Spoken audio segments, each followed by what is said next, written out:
everybody. Welcome into the show. Very excited to have you here. We've got our pre-roll ad break starting in 33 seconds. Pre-roll ads, 33 seconds tonight. Can't miss show. Very, very excited. The green room is absolutely packed. We've got quite a show planned for you here tonight. Showtime, 4 minutes, 30 seconds. Ads, 30 seconds. Marked. Get subbed. Get settled. Get comfy. Pour yourself a drink and pull up a chair. Talking Trek goes live in 4 minutes and 30 seconds. Marked.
What's going on, everybody? Welcome into the show. How you doing? My name is UltimatDJz, and Talking Trek is live. Welcome in, everybody. How are you doing? Appreciate you guys all being here. What's going on in the YouTube chat, in the Twitch chat, in the Discord chat, and all of the other chats that fall in between. Appreciate you guys all being here. Good evening and welcome in. My name is UltimatDJz here tonight on Star Trek Fleet Command's official podcast. But tonight, a very special Between the Arcs episode, as we have done here for the last several months in 2025. Between the Arcs with Bubba Joe. And here tonight, he has his first guest. Tonight, we are going to take a look at not only what's going on with the Star Trek series in development currently, but also what is going on in both lore, past, present, and future. Thank you, everybody, for being here. Good evening. Welcome in. I'm excited for you to be here. Who is here to celebrate in a Talking Trek server sound off? You guys go ahead and punch it up in chat. Why don't you do that? We can punch it up in chat. We can do it over here in YouTube. We can do it in Twitch. The server sound off, the ever elusive server sound off. Let's find out where you guys are coming from.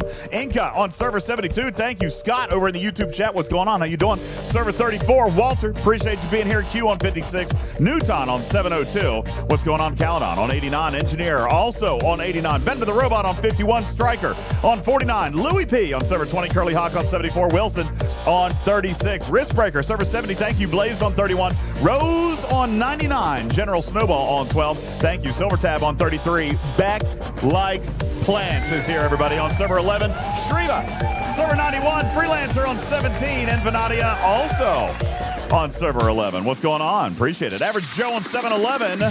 Chewy on server 30, Warp on European 137, Madrox on server 8, Calamastasticity on 51. Thank you, Outlawed Future on 42, Hero on server 30, Daystros on the winningest server, 32. What just happened? Did Lost In just do something crazy? Did Lost In just do something absolutely insane?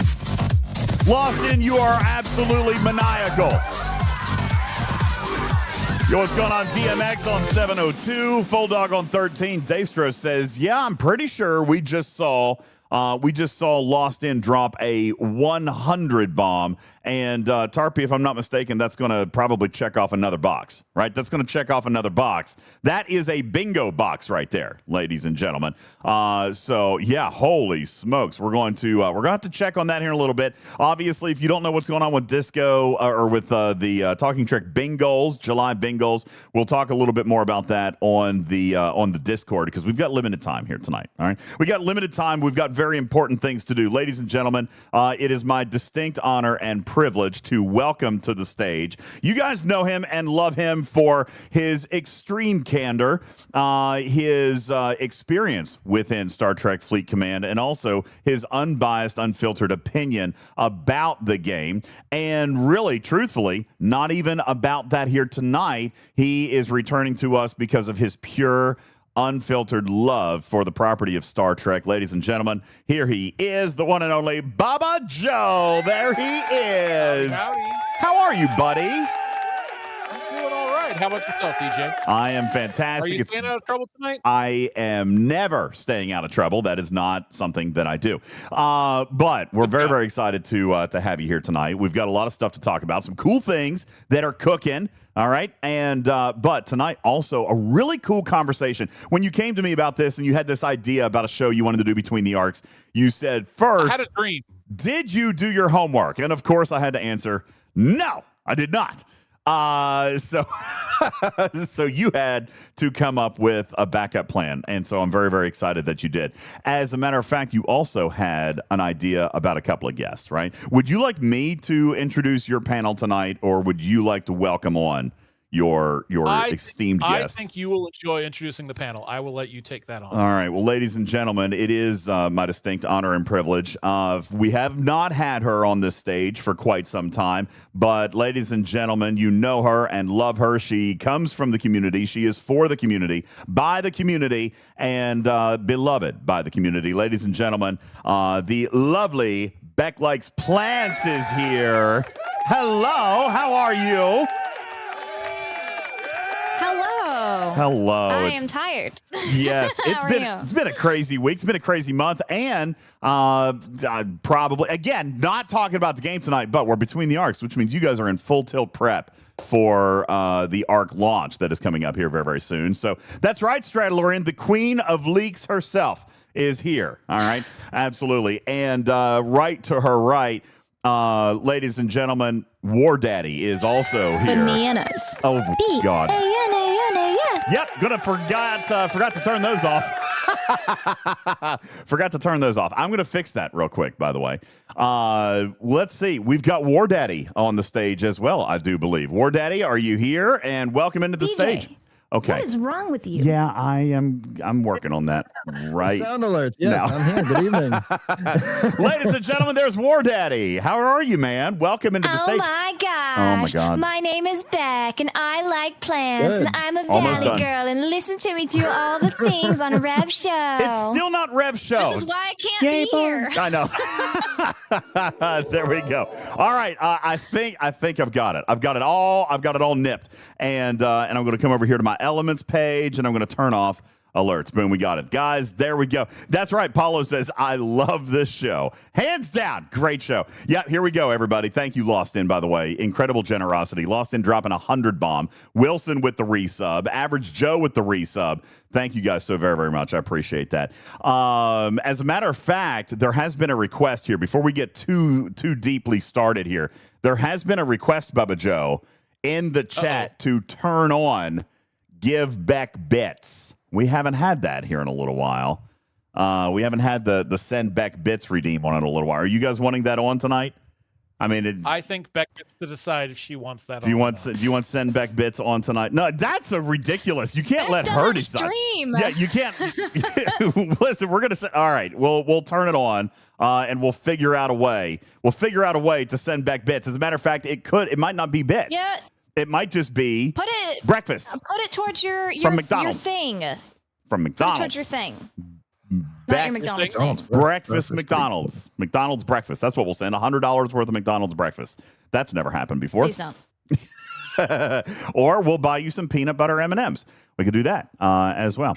So anyway, listen, it's so nice to have you guys here, both of you. Thank you so very much. The last time that we had you guys together on this show at the same time was literally on Star Trek The Cruise, which was the last time that we had you guys here, and that was an amazing time. As a matter of fact, that is where this photo shows up from. This was Klingon karaoke night. War Daddy, do you want to give a little bit of context for those who might not recognize this photograph? A little bit. Don't need context. No context? Fine. Would you like an opportunity to explain then, War Daddy? Well, you know, I heard there was extra points at Klingon karaoke if you delivered Klingon-themed lyrics, and so I rewrote "Make a Man Out of You," and the rest is history. There you go. And that is exactly the perfect summation right there. The room was wild. You absolutely tore the roof off that ship that night. It was so much fun. Yeah, as a matter of fact, every day thereafter that I spent any time with you, people recognized you as the Klingon guy, the Klingon karaoke guy. You were the Klingon karaoke guy, not anybody else, not the other 30 people who performed that night. You were the Klingon karaoke guy for the rest of the week. It was phenomenal.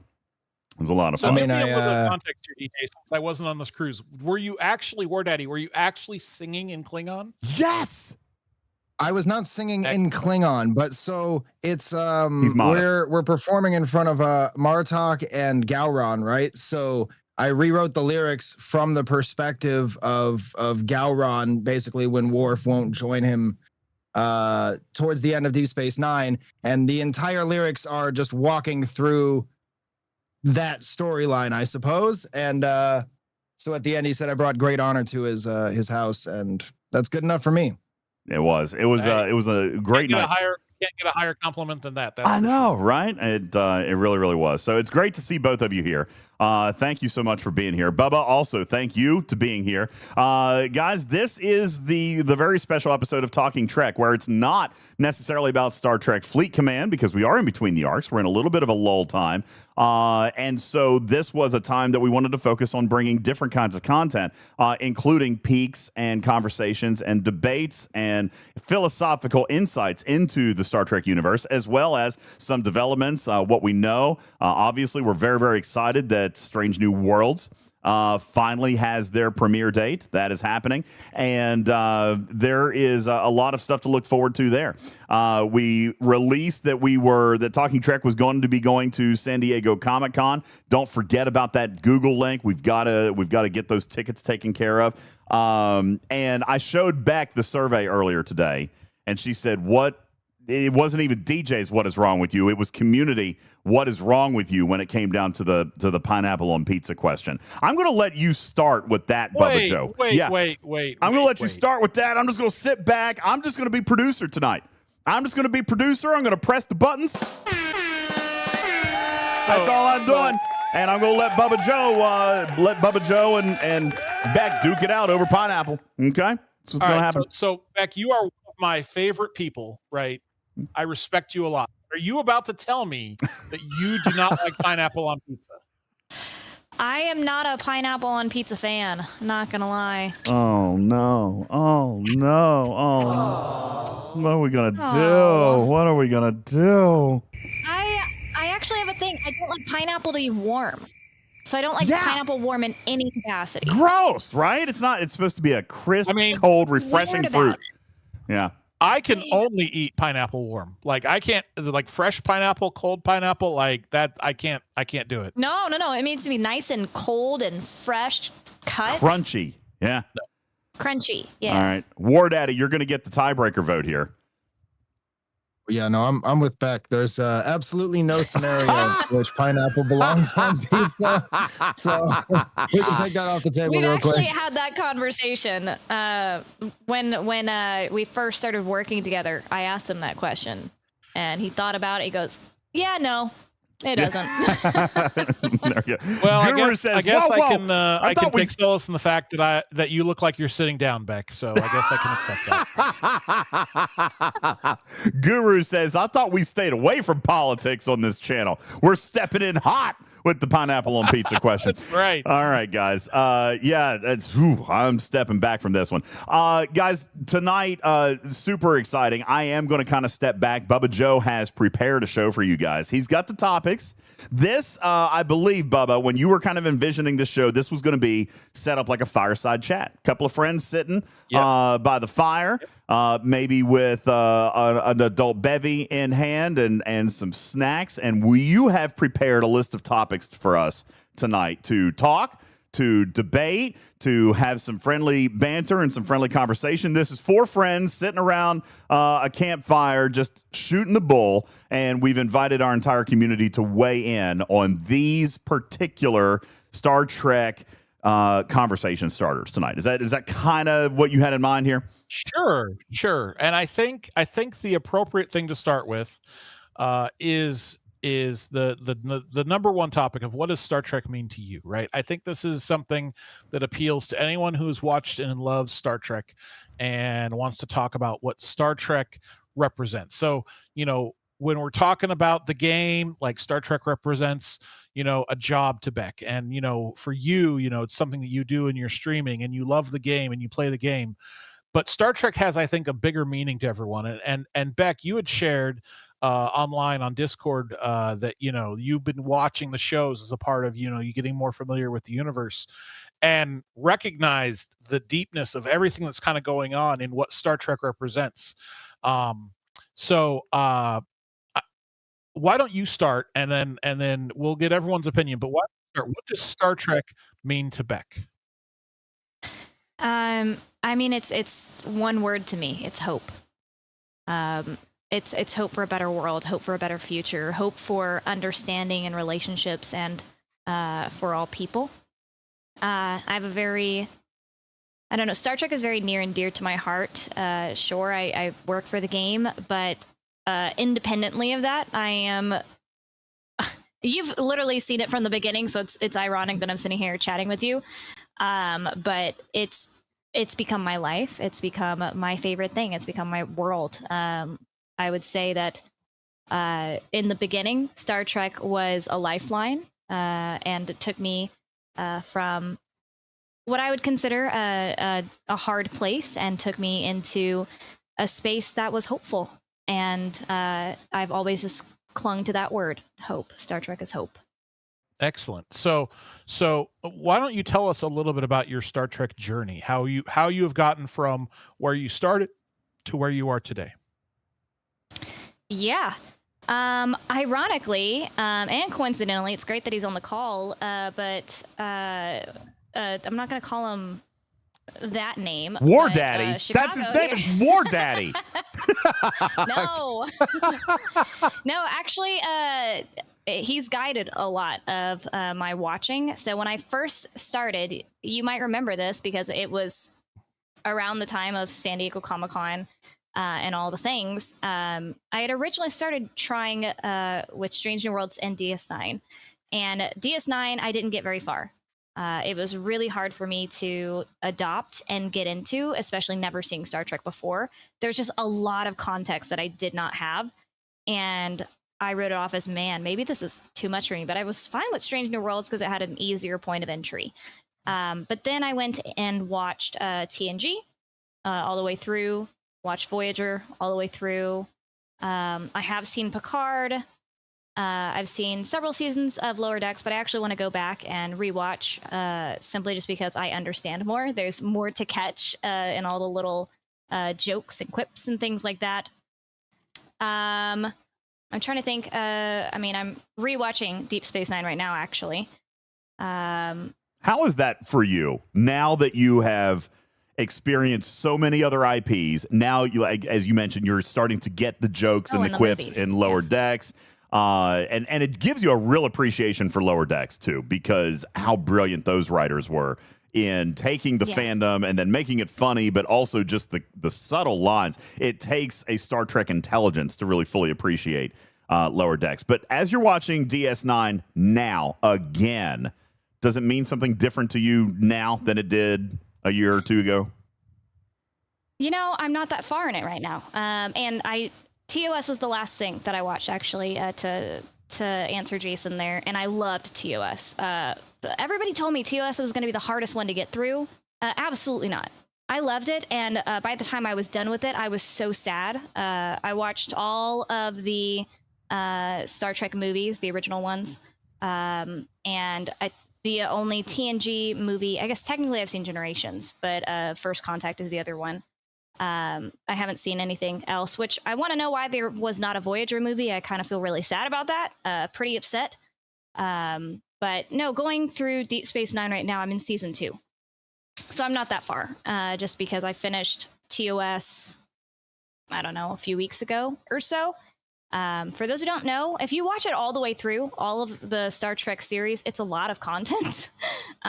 So it is absolutely a lot of content. Yeah, it's a routine now. It's anytime it's a meal break, it's a Star Trek episode. And so that's just the routine in the home.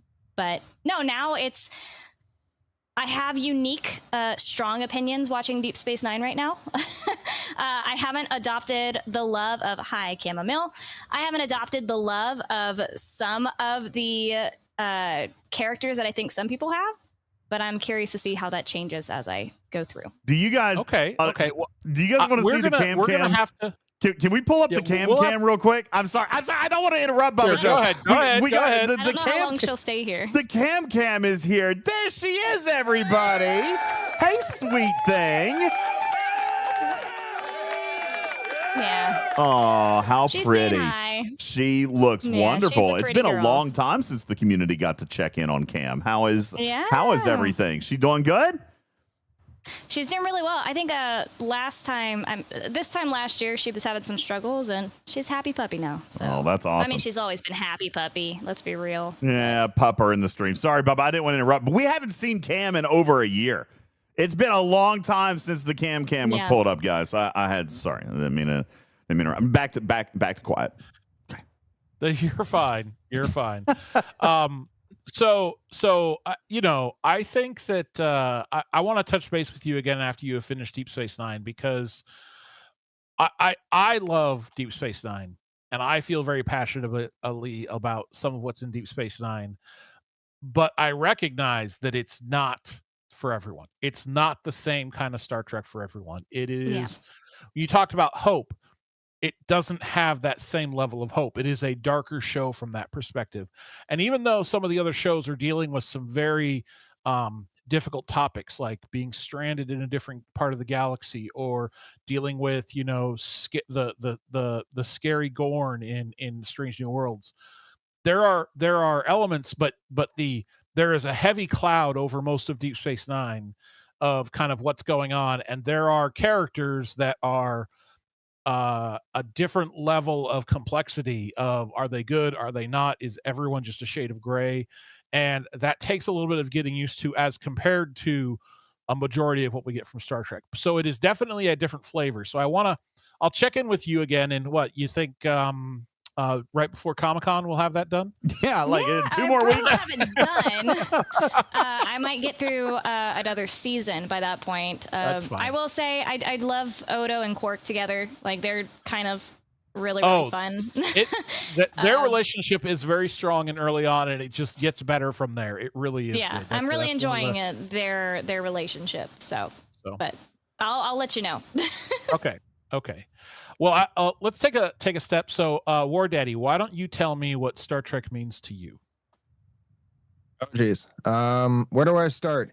Yeah, I forget exactly how old, but somewhere in elementary school, my eyes from swim practice had been burning from all the chlorine, so I had to stay home from practice that morning. And my dad had put on an episode of Star Trek: The Next Generation on TV, and I didn't know it then, but that episode was Q Who. And oh my God, that's a good start. Yeah, that's a good first.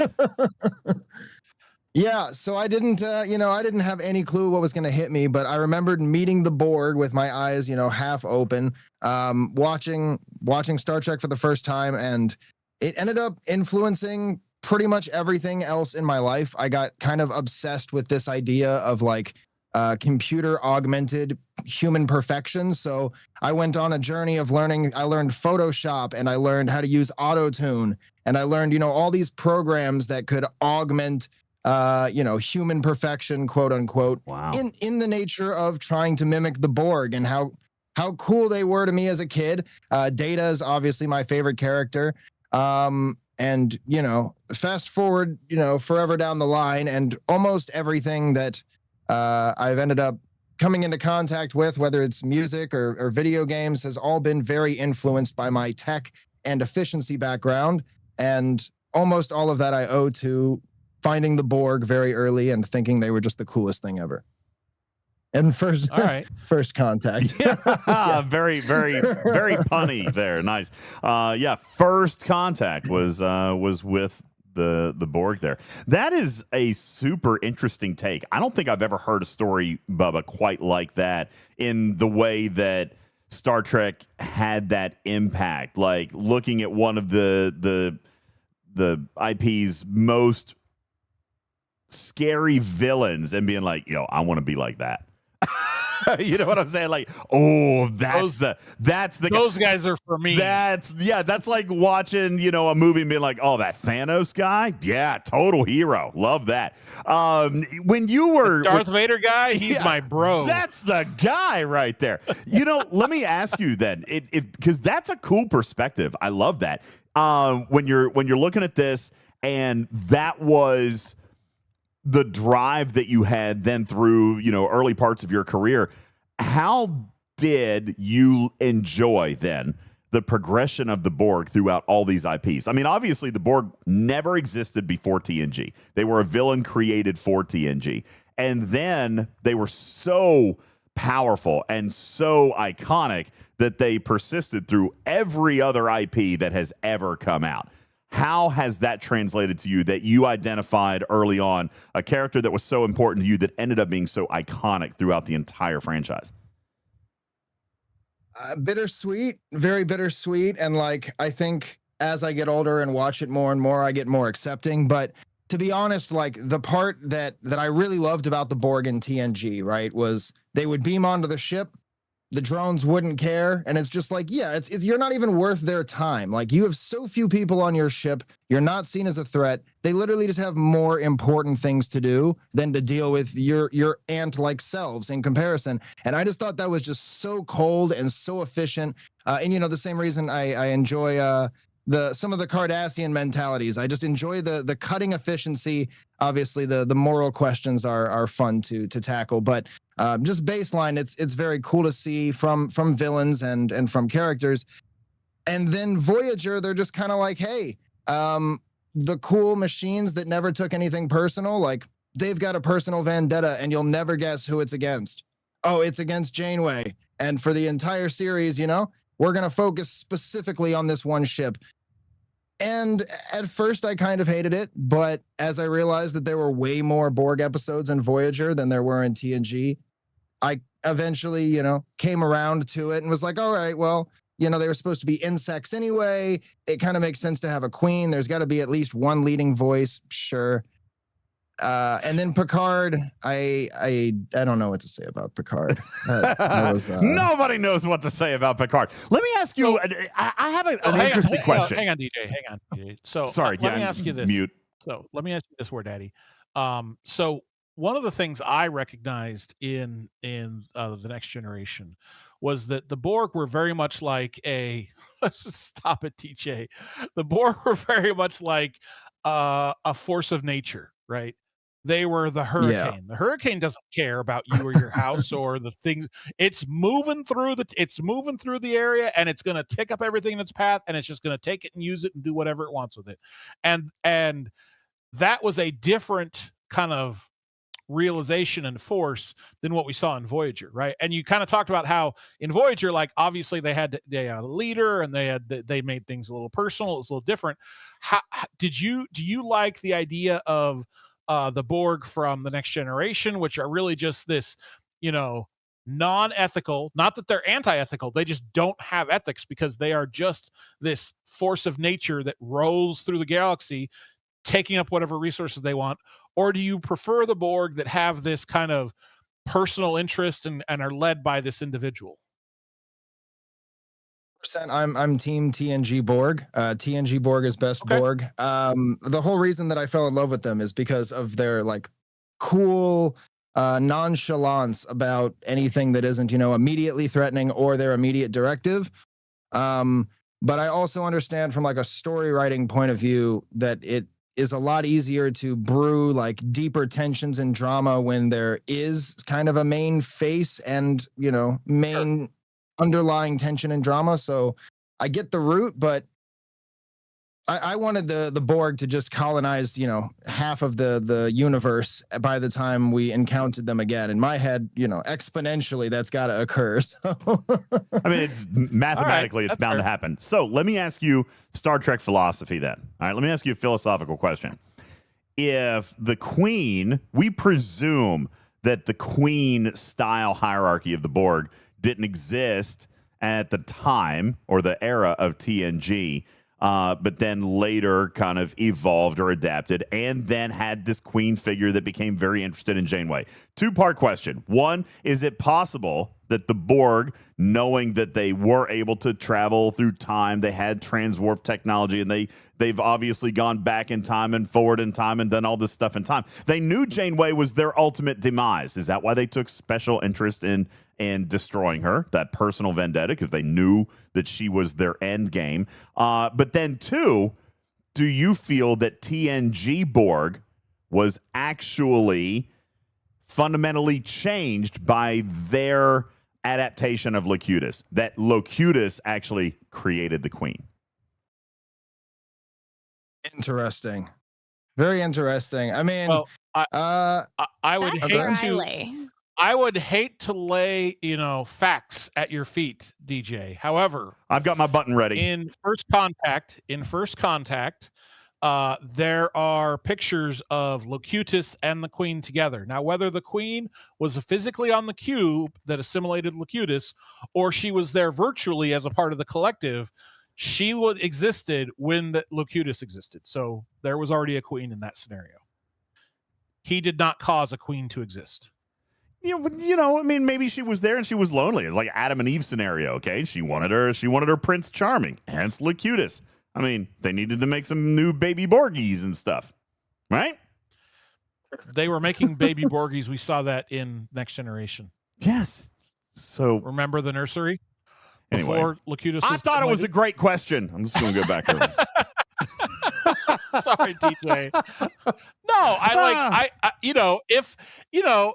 appreciate the question. Did Locutus cause the Queen, or did the Queen cause Locutus, or how did that come about? But I think that, you know, the movies and the shows that we have kind of shown that, yeah, they kind of come together, that the Queen needed this human interface from the Alpha Quadrant, and she wanted someone that was infinitely respectable and would potentially be an ally to them, to helping them achieve their objectives. And so, I think that she was always there. In fairness, I'm not the only one who forgot that. Thank you, Kin Shadow. I had forgotten that out of First Contact. It's always kind of been something that I kind of thought about.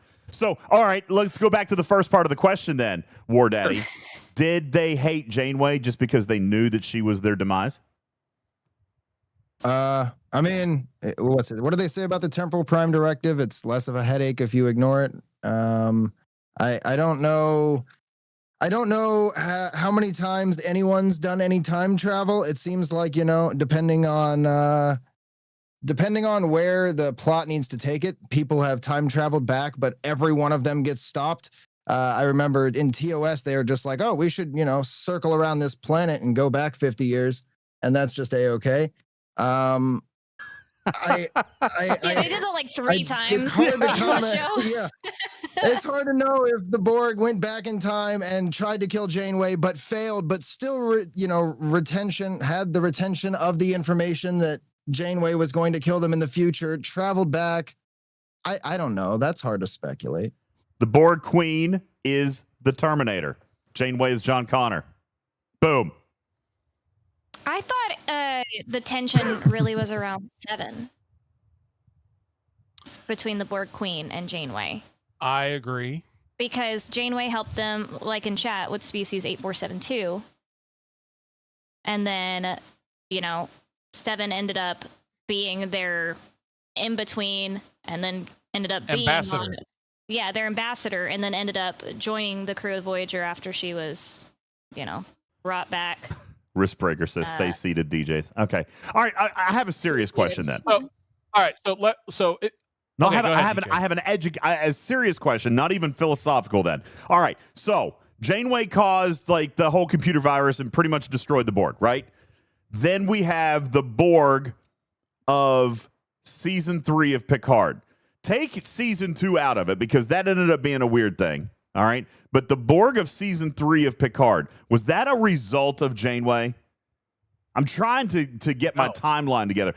Why was that Borg Queen so devastated, so sick, so isolated, so like alone? Did you watch season 2 of Picard? Season 2 of Picard was Girardi Borg, and it had nothing to do with anything.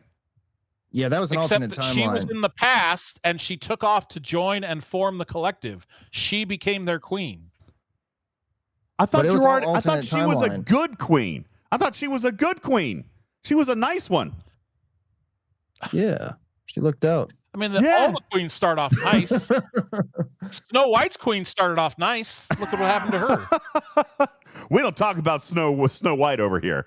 All right, yeah, rewatch. We're gonna have to rewatch the whole thing. Yeah, the red dress queen. All right, she became a separate queen, right? It wasn't the same queen, Shiz. I agree. That was not the same queen that we saw in season 3. So how are we getting these different Borg, and what Borg queen belongs to what series of events? I have not gotten this. Right. I have not understood this. I am dead serious. That was a huge plot hole for me with the Picard series because I don't know the Borg in season 3 are very different than the Borg in season 2. I don't understand. Okay. How about we save that Wasn't season 2 a different timeline? Not really, I don't think, because really, remember then at the very end, spoilers. 7 I don't want to spoil anything. Well, it's over a year old now. Season 2 was a couple years ago. You can spoil things. Yeah, but see, I'm not a plot hole. You're a plot hole. Season 2 ended back in the normal timeline. So, season 2, you go back in the time, and that's when Girardi and Borg Queen did their thing, and then it became like this hybrid, right? But then you come back to the beginning where that season started. All right, and that's when Picard became calm, and he said, "Okay, let the Queen have access to all of our systems. Let the Queen do what she's doing. She's actually here to help us." He knew that was Girardi Queen, right? But then they just flew off into the sunset. I think we will have to. I don't think we have the answers tonight. I think we'll have to go back and rewatch season 2 and season 3, and we could save this discussion for another time. But I think that that's what we're going to have to do, because I'm with Beck. I think that she reformed the collective, and that she was still the person. Like, over hundreds, if not thousands of years, I guess it's many hundreds of years between the time that they went back in time and where Picard season 3 picks up. You can start off as a good person. You can have objectives that you want to do and work together. But I just assumed that what we saw at the end of Picard season 3 was the manifestation of what happened at the in season 2 of Picard. The what's it? All 3 seasons of Picard is like a chopped episode, and it's Borg 3 ways. First, they do a thing that isn't the Borg, but is pretty much the same. Then they do an alternate reality timeline Borg, and it snaps back. And then the 3rd season is the neurolytic pathogen affected Queen Borg from Voyager. Yes. And then they try to go evolution. Yeah. Yes, different times.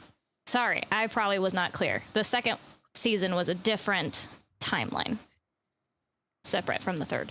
The hidden 3rd timeline, not Kelvin and not Prime, the whatever the heck Q snapped them into. the Q timeline. The Confederate thing. I assumed that the Queen psyche that merged with Jurati over hundreds of years corrupted into what we saw in Picard season 3. But if it's a That's second an collective, interesting take.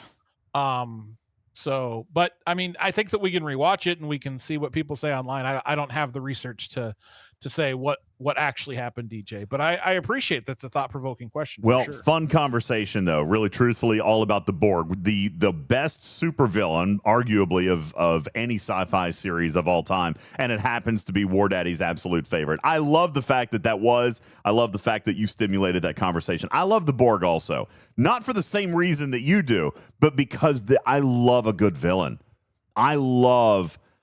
I've said this a bunch of times. I empathize with Thanos, right? Like, not like, the eliminating half of life thing, but like a good villain doesn't believe he's a villain.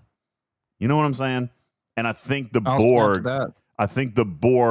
are they're a great villain because they don't think they're the villain. They think they're creating perfection. And I've always loved that about a good villain. So anyway, thank you. So again, this is my perspective, and we could debate this for a very long time. I don't think the Borg were villains in the Next Generation. Just like a tornado and a hurricane are not villains. They are a force of the universe moving through the universe, no different than a solar flare or a supernova wave. They are an entity that is moving through the universe without emotion, without any sort of motivation other than to survive. Oh no! To me, they're not a villain. They just are an entity that exists. But after they were introduced to humanity by Q in the very early episodes, the Borg came after humanity. I mean, they came to the Alpha Quadrant for Sector 001.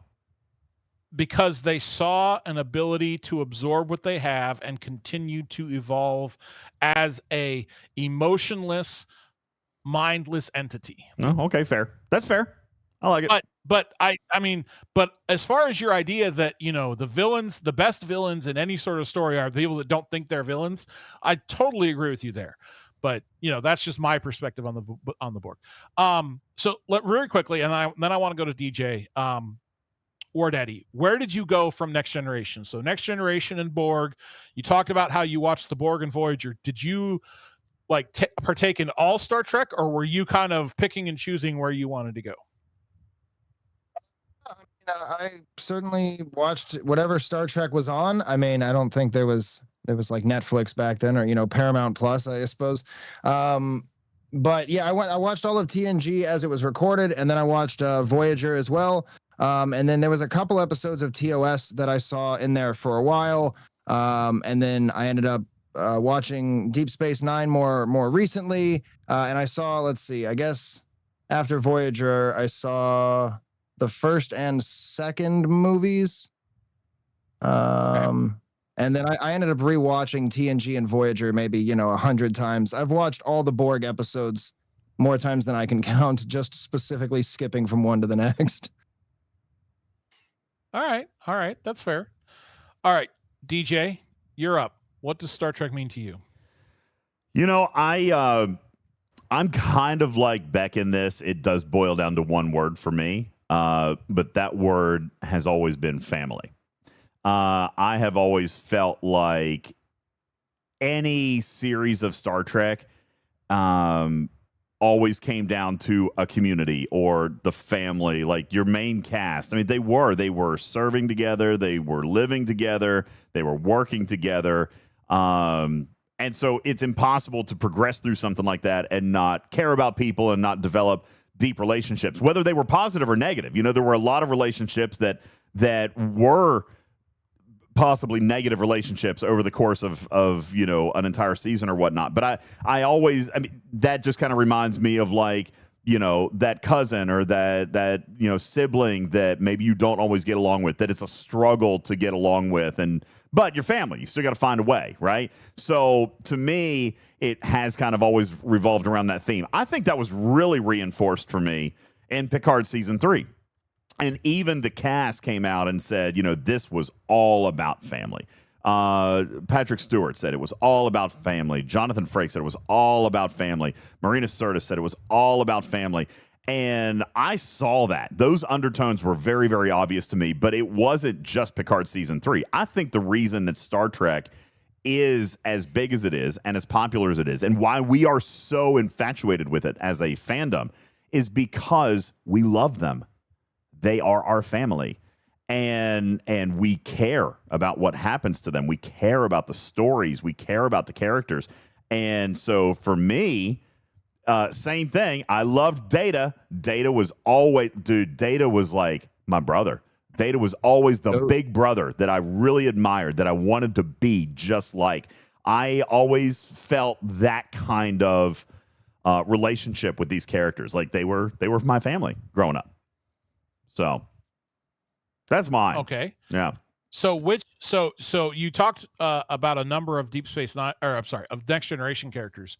Is that the family you identified with, or do you identify more closely with any other series? Next Generation your jam? Yeah, well, because that was my first, right? Like, I discovered Next Gen with my mother. Your first. Yeah, I discovered Next Gen with my mom. I was very young. I don't think I watched the first season or two, but I got into it somewhere along the line. And like, you know, War Daddy said, there wasn't streaming. There was I couldn't go back and watch. Like, I was watching every Thursday or every Friday night on CBS or, you know, whenever it came out, you know? So I started halfway through, but I remember, like, Mom and I made it a tradition. Like, we made sure we were home for Star Trek, and we made sure that we had snacks, and it was just us. My dad wasn't really into it. My siblings definitely weren't into it. That was a me and Mom thing.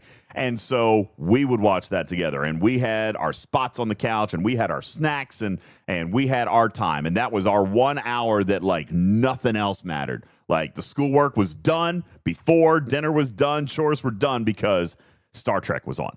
And so, yeah, that was not even just the family of the TV characters, but, like, it also brought me, I believe, much, much closer to my mom. That has been a common connection with my mom all of these years. Decades later, we can still have a conversation about Star Trek. We can still, my mom actually just recently rewatched, Into Darkness from the Kelvin timeline.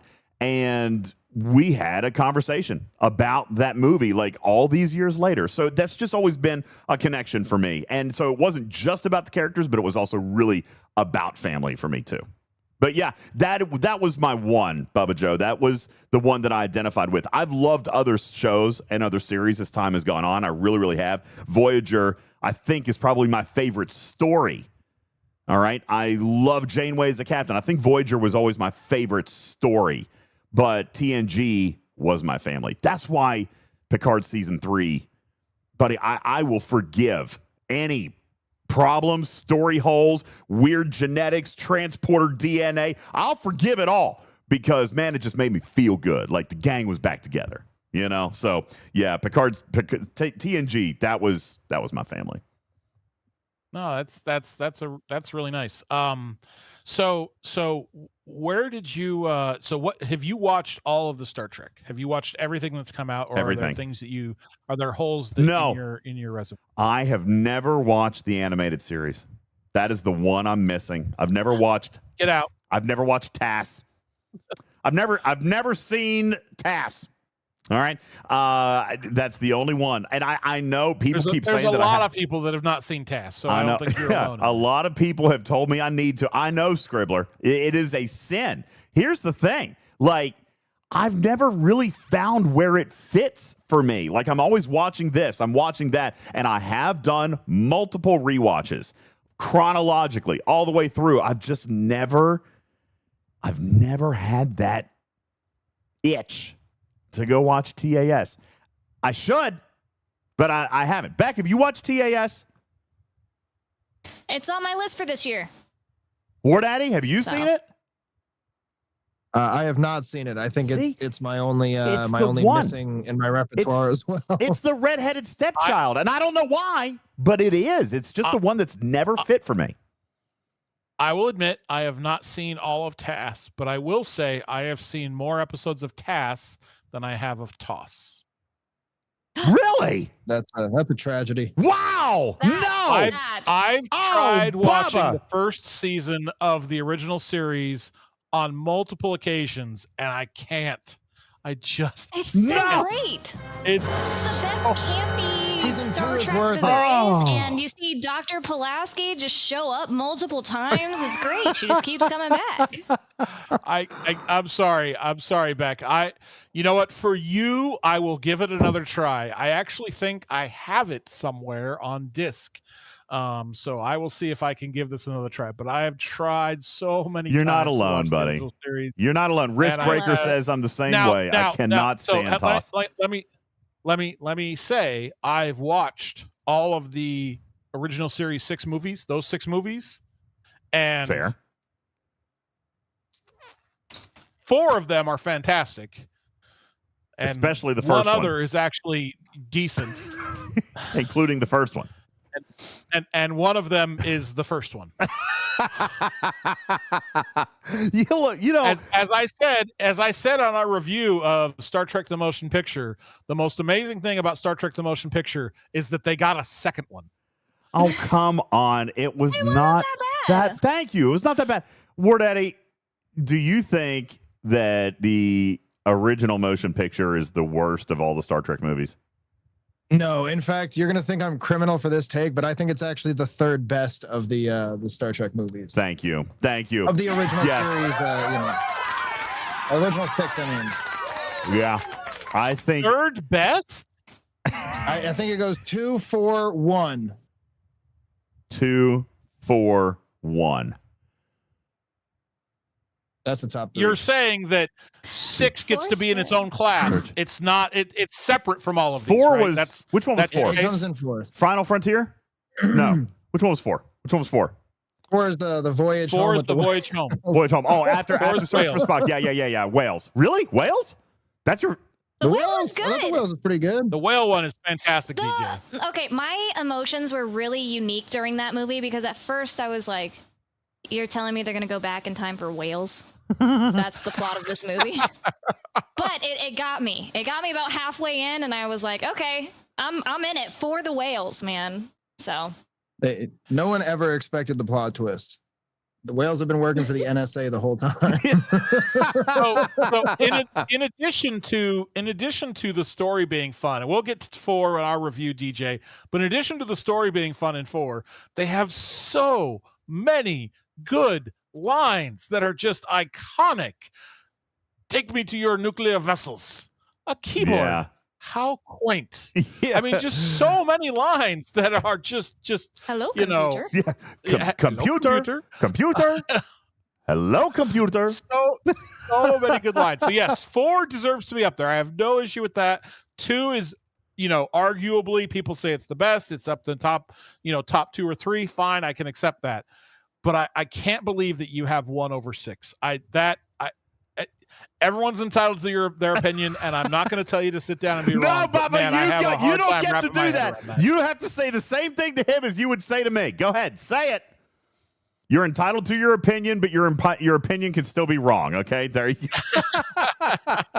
Look, I like the machines. all Okay, right. they found the V'ger probe. That's cool stuff. I don't.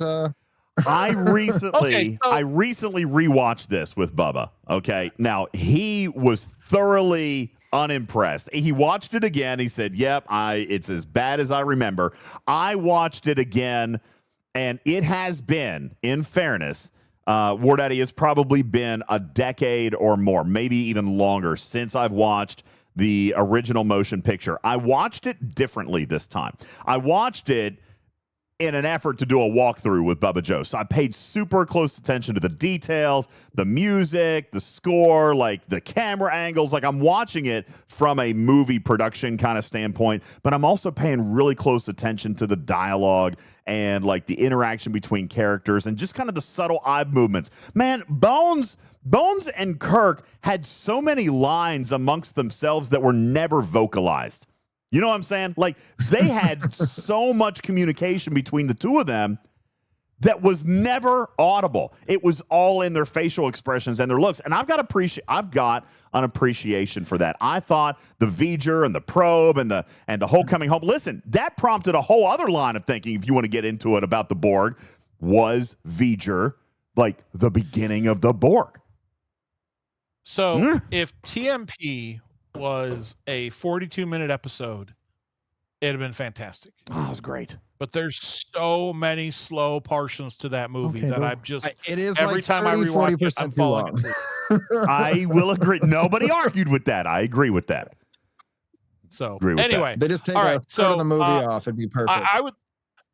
I'm going to share my story, and I'm going to let you guys ask me questions if you would like, and then I think we'll skip to our second feature. If you need to take an ad break, DJ, you can.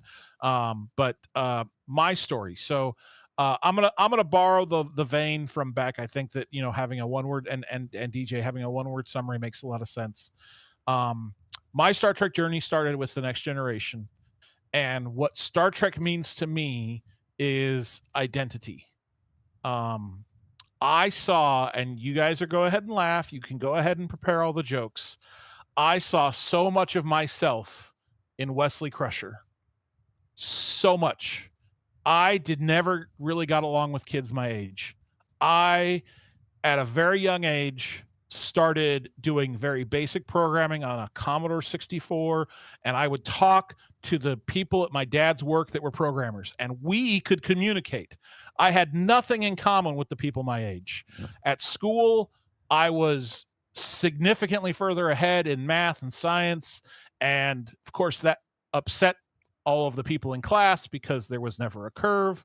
And so I saw so much of myself in Wesley Crusher, and then as I watched that show and other shows, I was able to pick up different pieces of how I was able to form my identity. When kids picked on me in class, I could adapt to the emotionless android. Even though I wanted to be human and I wanted to have friends, I could protect myself from the people that were trying to hurt me by pretending that I didn't have these emotions. And then I could look at someone like Geordi, who was blind and overcame his disability, and I could say, hey, I can go and do anything. If he can be an engineer, I can do anything I want to be. There's nothing that's going to be able to hold me back. And so I could be brave like Worf. And then as other shows came on, like Deep Space Nine hit me, right in those formative years. And I realized that not everything is black and white, and that a majority of life is gray. And now how do I form my ethos to be able to say what I believe is right and what I believe is wrong, and figuring that out for myself, just like some of the characters in Deep Space Nine have, opened their eyes to say, hey, yes, I worked for the Tal Shiar, but that does not necessarily make me an evil person.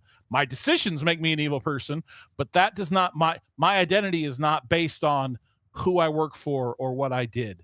And I think that and then in other shows, I was able to pick up identities from different characters in Voyager and different characters in Enterprise, and I could take pieces of them and help them kind of formulate what my identity is. And so to me, Star Trek is every much, that's not to say that I didn't pick things up from other fandoms that I had, like Star Wars and other shows, but Star Trek is at my very core helped me become the person that I am today by picking out the best features of characters and saying, if they can do this, I can represent that in my life. And I want to be able to be this person and be the best person that I can be. So to me, Star Trek is about formulating the best identity that I could put forward.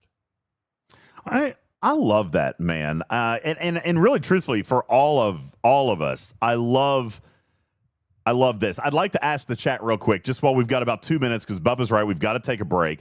What does Star Trek mean for you? In a singular word, let's see what the chat has to say, because I love this. Identity, perfection, belonging, family, hope. I think those are really, really cool themes that can touch a person. And what is awesome about Star Trek, Beck, is that kind of like we have talked about, various other things in the world, when something means something so positive, yet it is different from person to person to person, then it's like a really well-rounded kind of thing.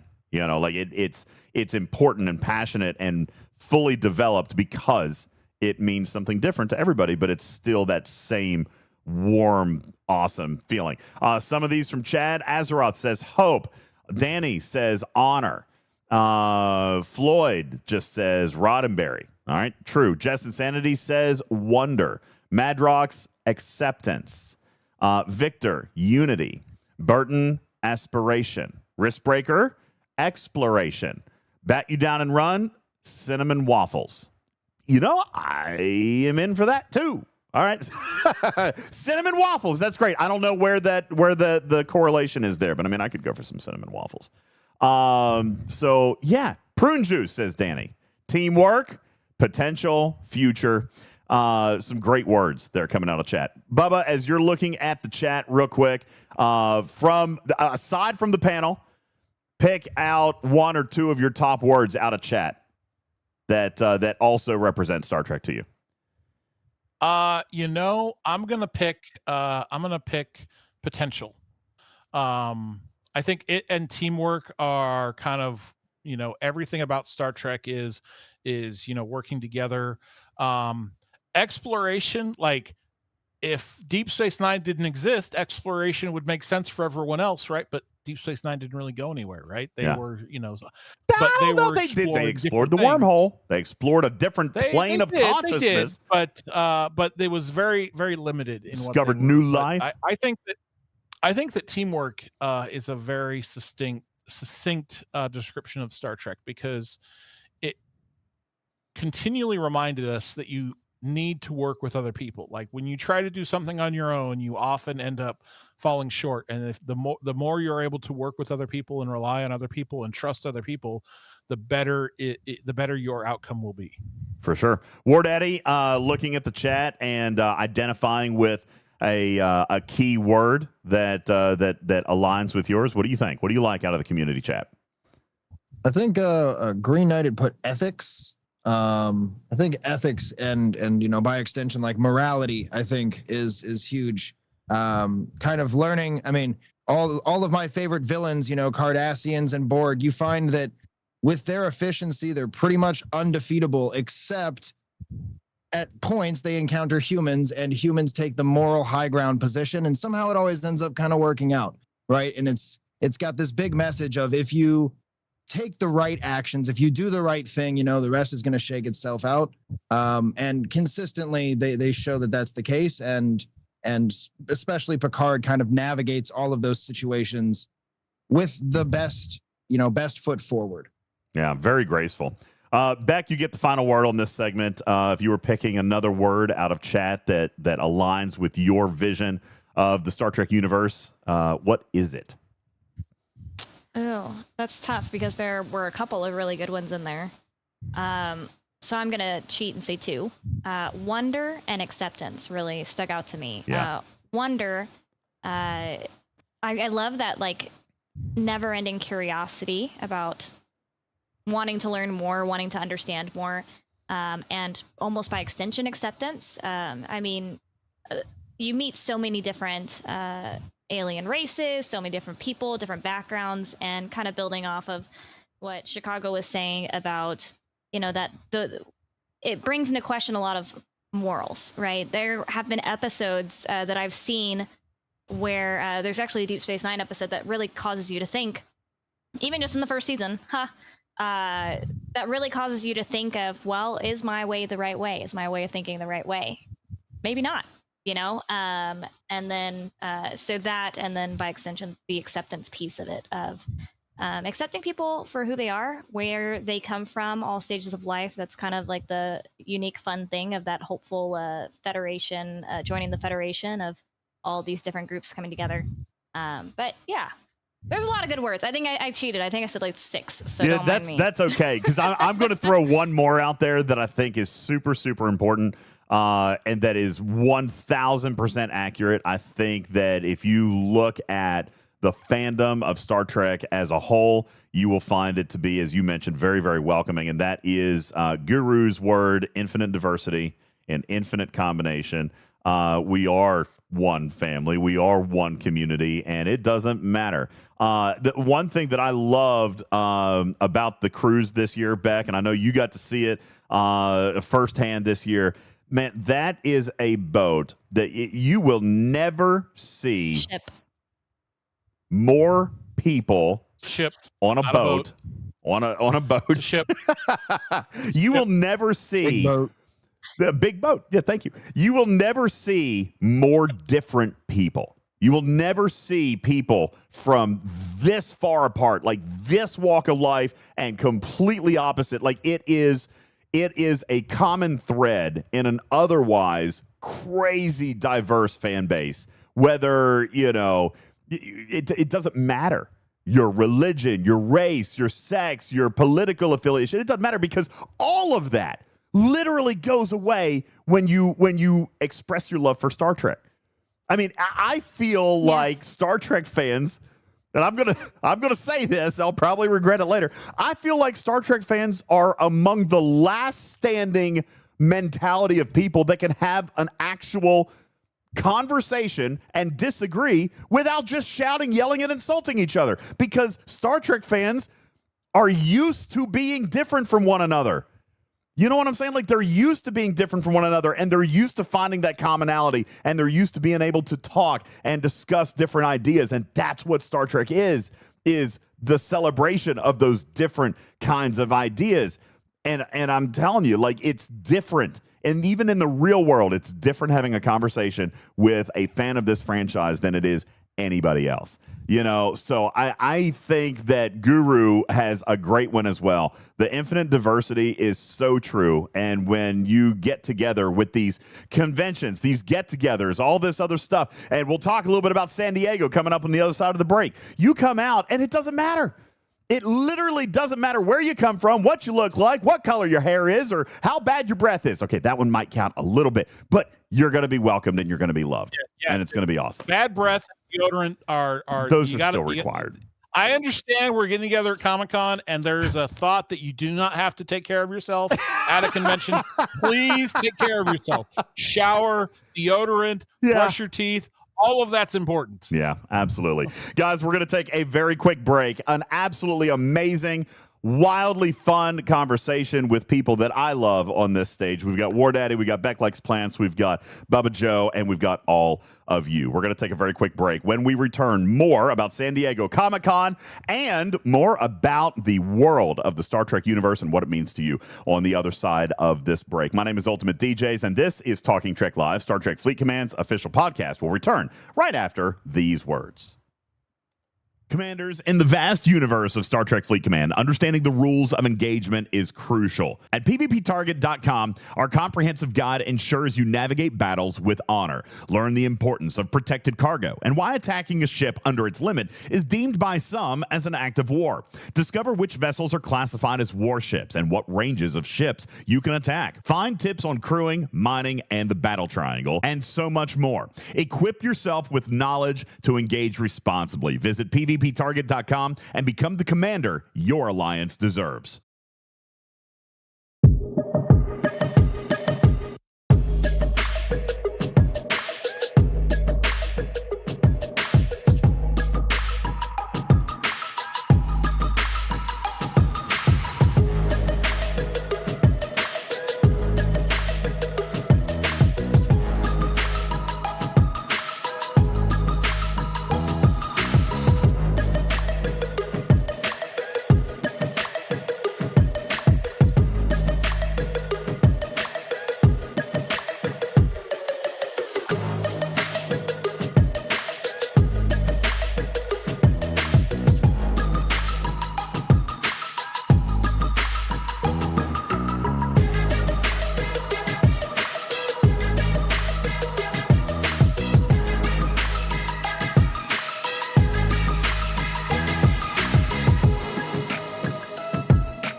Good evening, everybody.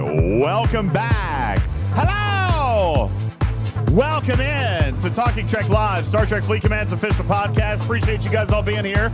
Tonight, a little bit different. Not all in on Star Trek Fleet Command, but here we are, in between the arcs. Thank you, Lost In, for your 100 kitty bitties. Appreciate that. Officer Picard with the 9-month resub. Thank you so very much. Everywhere Matters dropping a gifted sub. Lost In also dropping a gifted sub. And Q dropping those kitty bitties. Jason Cash, Squirt Cobain, Ichi. Thank you so very, very much for your resubs to the channel as we look and chase our July bingos. We'll talk to you a little bit more about that later coming up in the show, or maybe even in a future stream, but we will talk a little bit more about that. In the meantime, I would like to welcome back our guests, our curators for the evening. We've got Bubba Joe on the stage. We've also got Beck Likes Plants, and we've got War Daddy. Thank you guys so very much for being here. Appreciate it. Welcome in, everybody. Lost In says, man, I could really go, or Matter says, I could go for a pineapple and ham pizza with garlic sauce base instead of tomato sauce. Who's with me? I'm with you. Oh yeah, Oh. it's so good. What, did we lose? Did we lose Beck from that? Oh, Beck's like, yeah, pass. I'm out. I'm gonna go vomit. Okay. Beck's like, no, pieces. Perfection doesn't include them. Pursuit of Perfection is not pineapple on pizza, guys. All right, just throwing that out there for you. All right, appreciate everybody being here. Thank you. Listen, you've got other questions. Bubba Joe has other questions for our panel, but before we get into that, I would like to just again. Tarpy, it just kind of reinforce what we got going on with San Diego Comic-Con. No, we have to, Bubba. Listen, let me tell you how excited I am about this. That all right? was a long delay. Let me tell you how excited I am about this. So first of all, it took a little while to come together, okay? And we do have a Google form. Where is that Google form, Tarpy? Did I lose it already? Oh my God, I lost it. Where did I? Oh no, I put it in the announcements room today, didn't I? I put it in the announcements room. Here, I will post it. I found it. I will put it in the Twitch chat. There you go. And I'm going to pin it at the top of the Twitch chat. If you're in our podcast audience, you can find it in our announcements channel over on Discord. You'll also be able to find it in the video description. I'll put it in the video description here on Twitch and YouTube as well. Listen, bottom line is we were able somehow to magically convince Paramount that we're, not losers over here. And we were able to kind of put together a little bit of a party. All right. Beck, I know I've been very excited in talking to you. I've been kind of braggy a little bit too about some of what's been going on over in San Diego. Does it not just sound exciting? It sounds a little bit exciting, right? I mean, I think I'll drive down. You gonna come? Are you actually coming? Are you serious? I think so. Yeah, I think I'll drive down. I mean, if players are going to be around, Yes! I'd like to say hi. Dude, the party keeps getting bigger. I know Scribbler goes Hang on. every year, so. Scribbler, you coming to my party? Will you come to my party? Please, will you please will you come to the party? You won't regret it. You won't regret it. There's gonna be cool people there. It's gonna be really cool people there. Okay? Just saying. Super cool people there. All right, Beck just said she was coming. All right, so Scribbler's like, oh, fine, if you insist. All right, I will make sure and hold tickets for you. Yes, Bubba. What about retired players? Are retired players allowed? I'm sorry, you're gonna have to have a player ID. You gotta have a player ID. As a matter of fact, no, this is actually really, really funny. We'll see if I can refund that flight right now. I fully acknowledge that, Beck, 1,000%. And no, this is exciting because Bubba has kind of gotten in and told me he was going to book his flight. He did say that he was okay being Big Spoon. All right, so he's going to crash with me. It's going to be a lot of fun. Because listen, okay, I'm going to go ahead and wake you up for my early morning flight. So, don't expect to sleep. Hotel real estate is really tough here in the Gaslamp district. All right, so yeah, it's going to be crazy. Seth, are you coming? Have you filled out the thing? Listen, go fill out the thing. All right. The link is at the top. Be sure to fill that out. We're having this big party. It's going to be crazy cool. We've got special guests that are going to be there. Okay. We've got special guests, surprise guests. There's going to be surprise content there. All right. And as I mentioned the other night, Beck, I'm super excited about this. There will be a surprise there that nobody else in the world will have access to on this date and time. I appreciate that you're not calling it unique like you did last night. I know. You busted me on my grammar for that. So I'm trying to, okay? It's going to be very, very cool. All right? Very, very cool. And I'm very, very excited about it. Be sure to fill out your stuff. We've got tickets. Tickets are free to our community. Be sure to fill out the Google form, RSVP, and make sure. Send you my Venmo if it's free? Huh? What? Why do I have to send you my Venmo if it's free? I mean, what are you charging me for that? Gratuity is welcome. All right. Okay. Yeah, that makes sense. So very, very excited about it. That's going to be cool, and that's coming up here in just a couple of weeks. So make sure that if you fill out the form, make sure you're committed. All right. We have a very limited number of tickets. They are free, but it's still a limited number of tickets. It's going to be a highly in-demand event. Trek. We are all committed. I get it. I'm just saying, don't request tickets and then don't show up, because I mean, I'm sure the wait list for this is going to be just massive, and it's not just us. There's going to be other people involved, and so I was really fortunate in getting my hands on some tickets. So you guys, I've got them for you. Please just make sure that you're going to use them. All right, it's going to be a lot of fun. The virtual tickets, no, probably not, Mord. I wish we were talking about this with Bubba and Griffin. We probably are not even going to be streaming from this event. We'll record some stuff and we'll produce some stuff and we'll be able to give you some stuff, but we will not, in all likelihood, it is possible, but probably not likely, that we will be streaming from inside this party. That's how exclusive it's going to be. Just saying. How awesome it's going to be. Okay? Kai. So be sure and come check that out. I'm excited that you're going to come down to San Diego Comic-Con. Beck, how many Comic-Cons have you been to? This will be my first. My first one was 2022. This will be my because first ever. I went as a CC. So 22, 23, 24, 20. This will be my fourth. No kidding, and each really? year it's been different. Wow. Yeah, each year I've done a different thing. So it's been really fun. My second year that I was there, Bubba was there. I think he probably was there the year before and I just didn't see him. But in 2023, when I did the panel, Bubba was there to witness the greatest shame of my life, where I hadn't seen Star Trek yet, and not really. And JVC asked me who my favorite captain was, and because I had just started watching Deep Space Nine, I said Cisco because I didn't know what else to say. That is not my answer, and I desperately want to go back in time and fix that. But yeah, this will be my fourth year. So that is a fantastic transition into what we're going to talk about now. Oh, I knew you were doing it. That was so good. Unless you really have something else to talk about, DJ. No, it's wonderful. Thank you all for playing along and following the cue cards. That was beautiful. Perfect. Well done, team. Well done. It's good. Hopefully, everyone has done their homework, but we all know DJ hasn't. Absolutely not. So the question I put forth, so I think this is a fun activity to kind of, give us your rankings and why. And so what I challenge the group is, who are your top 5 favorite first officers? Not the captains. Ooh.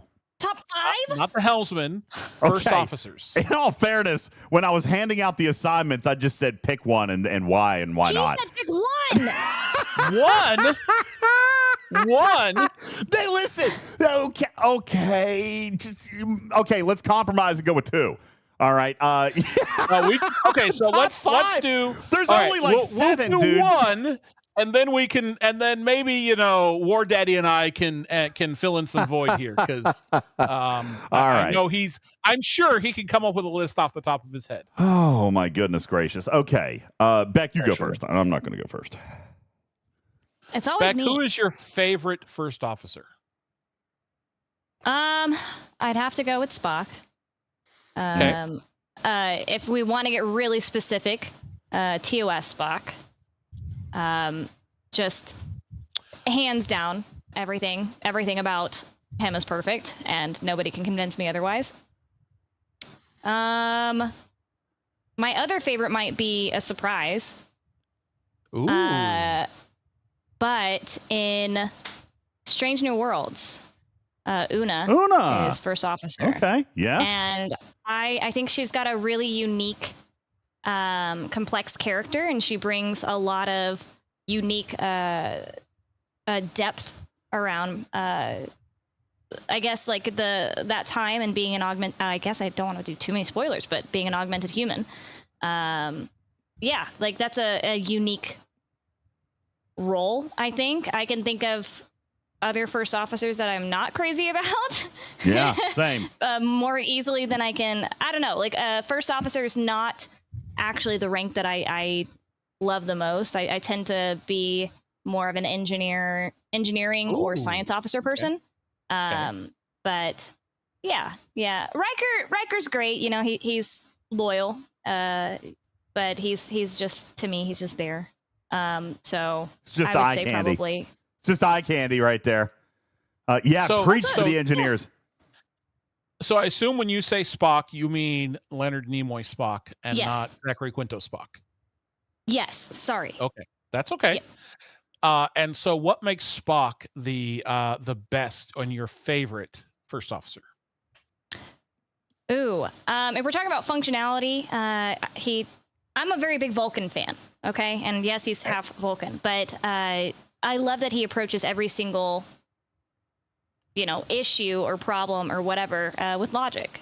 He really looks at whatever the thing is, and I love his lines. The ones that come out almost every single episode. He's got to say fascinating. He always says, "I prefer not to speculate." And he always is going at an issue with a very logical solution, and he's very open-minded. And one thing that I really love that I think gets slept on about Spock is that he really has a high regard for life. And that's very evident throughout TOS in the series. A lot of times they'll encounter some sort of species, and I'm not gonna lie, Kirk comes out like, "All right, we gotta blast him," and Spock's like, "Well, it's life, Captain. We should respect life." And I really love how he is always able to calmly give his points and even disagree, but also he can be persuaded. He's not proud, if that makes sense. He's not so proud that he cannot change his mind. So I'm a really big Spock fan for so many reasons. I love his internal conflict that he has, and I can go on and on and on about Spock. An intriguing proposition, Captain. That's fantastic. All right, he could be swayed because we're only picking one. I'm going to go to War Daddy next. War Daddy, who is your favorite officer? But it cannot be Spock. Oh. Interesting. Okay, to be clear, are we doing favorite or best? Because I think both were mentioned in the last questioning. Both. Okay, so I'm going to say favorite. Okay, because those are very, very different answers. And since I can't pick Spock, I think I'm going to get grilled for my favorite here. But just on enjoyment of the character and enjoyment of the series that character plays in, I've got Chakotay at 2. And the reason is because Chakotay ends up being the most like Picard in Voyager, in the fact that he's pretty much always got his head on straight, and he's always going to give a very reasonable take and speak his mind in that respect, and he always does so in a very controlled manner. He's never really too wild one way or another. He just has his point. He's on solid ground. He delivers his point, and he stands by it. And I respect him a lot for that. But I can make a hilarious case for why Riker's the greatest first officer of all time, even though it's not true. It's definitely Spock. It's totally true. It's totally true. All right. Chakotay's a great answer, though. Chakotay is a great answer. I think my thing about Chakotay is just that his character wasn't super. Even though he had the most consistent character, his first officer role and the impact he had as a first officer wasn't consistent, if that makes sense. You didn't really see him be an impactful first officer other than the first season, whenever he's kind of bridging that gap between the Maquis and the Voyager crew. And then there's a big kind of gap because there's a lot of stuff going on in the middle. They're developing all these other officers and characters or whatever. And then towards the end, he's back to being yeah, he's a real true first officer and challenging Janeway in all the best ways. I didn't even have Chakotay on my list, so I feel kind of ashamed. Yeah. See, I am going complete opposite. Chakotay might be one of my least favorite first officers. Okay, And now take it back. no, I can't.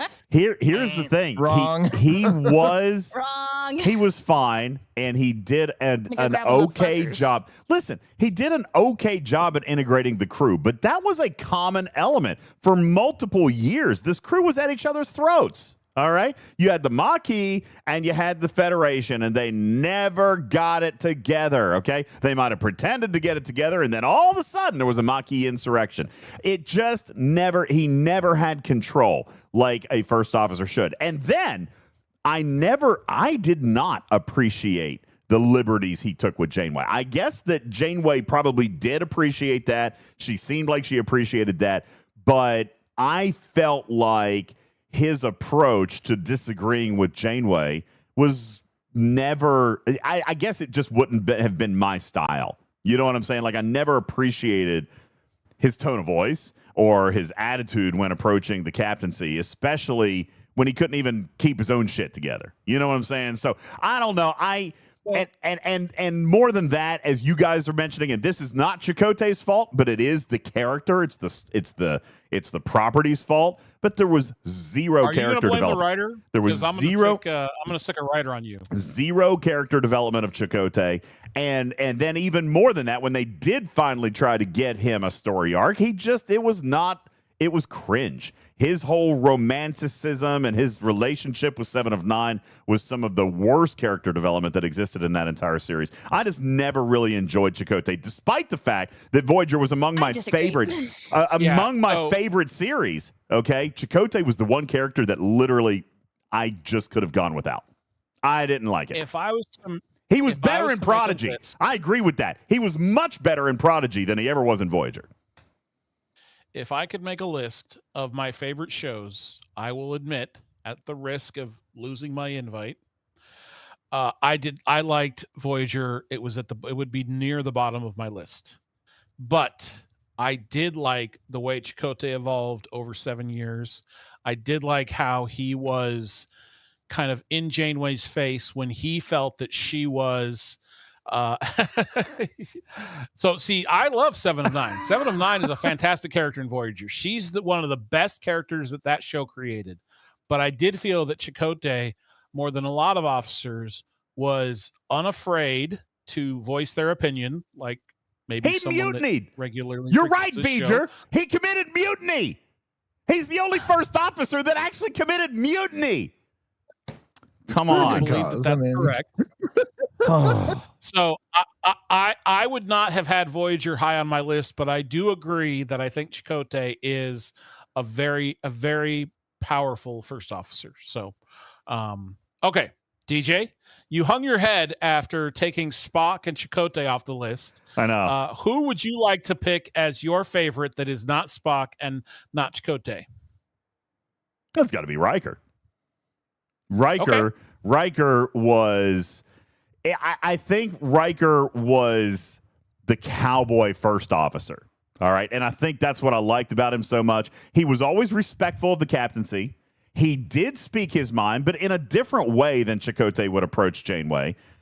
He was always respectful, but he was assertive. He always respected the final decision.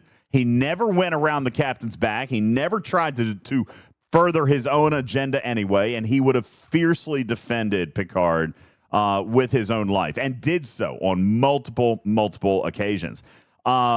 He also was self-sacrificial. How many times it became a story plot line that he was passing up command after command after command to stay with his family. And, this is where it gets a little bit tough for me, right? Because the Starfleet is, not a military organization, but it kind of is, all right? And he was passing up commission after commission after commission to stay with his family, to stay with his captain, to stay with his brothers and sisters that he had served with for 7 years.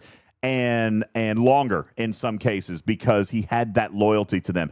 To him, it wasn't about his career. It wasn't about taking a captaincy or having his own ship. It was about protecting his family. He was always humble. He turned down the power of Q. I feel like he had the maturity and had the sense of just the power that he did wield, but never abused it. You know what I'm saying? So, yeah, I loved Riker. I do love Spock. If Spock were on the table, I mean, he started it all, right, Beck? So that was a great answer. I love that answer. But Riker the benefit of doing a top 5, right, is that 3 people can have the same answer, and then we can talk about why they're all the top, and then we can move on. But since you kind of altered the assignment, I assumed you just took my text and forwarded it to them and said, "Hey, this is what Bubba wants to talk about. Let's go." So evidently, I did it. No, listen. You summarized. Yes, I did it in.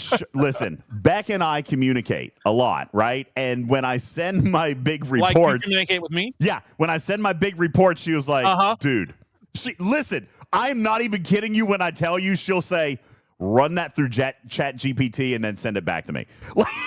That's happened multiple times. Yes. She's like, "I'm not reading all that."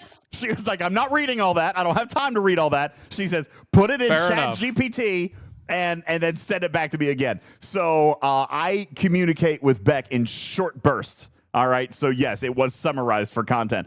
That being said, though, I always loved Riker. I thought that he was just adventurous and fearless, yet respectful and humble and protective of his family, and those were just always qualities that I absolutely admired. I think he is among the best first officers when it comes to fierce protectiveness and loyalty over his family.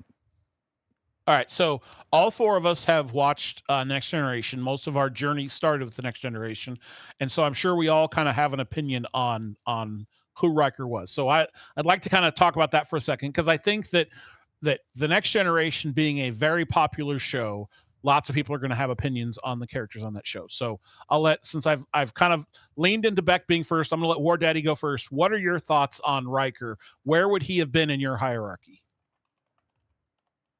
I mean, like, again, if it's just favorite characters, I would probably have Riker I think third, I would say third in the list after, Spock and Chakotay. And I think, there's a cool case to be made that Riker's the greatest and most iconic, first officer of all time. Partially, someone said it in the chat, because he chose to stay first officer for some of the longest amount of time.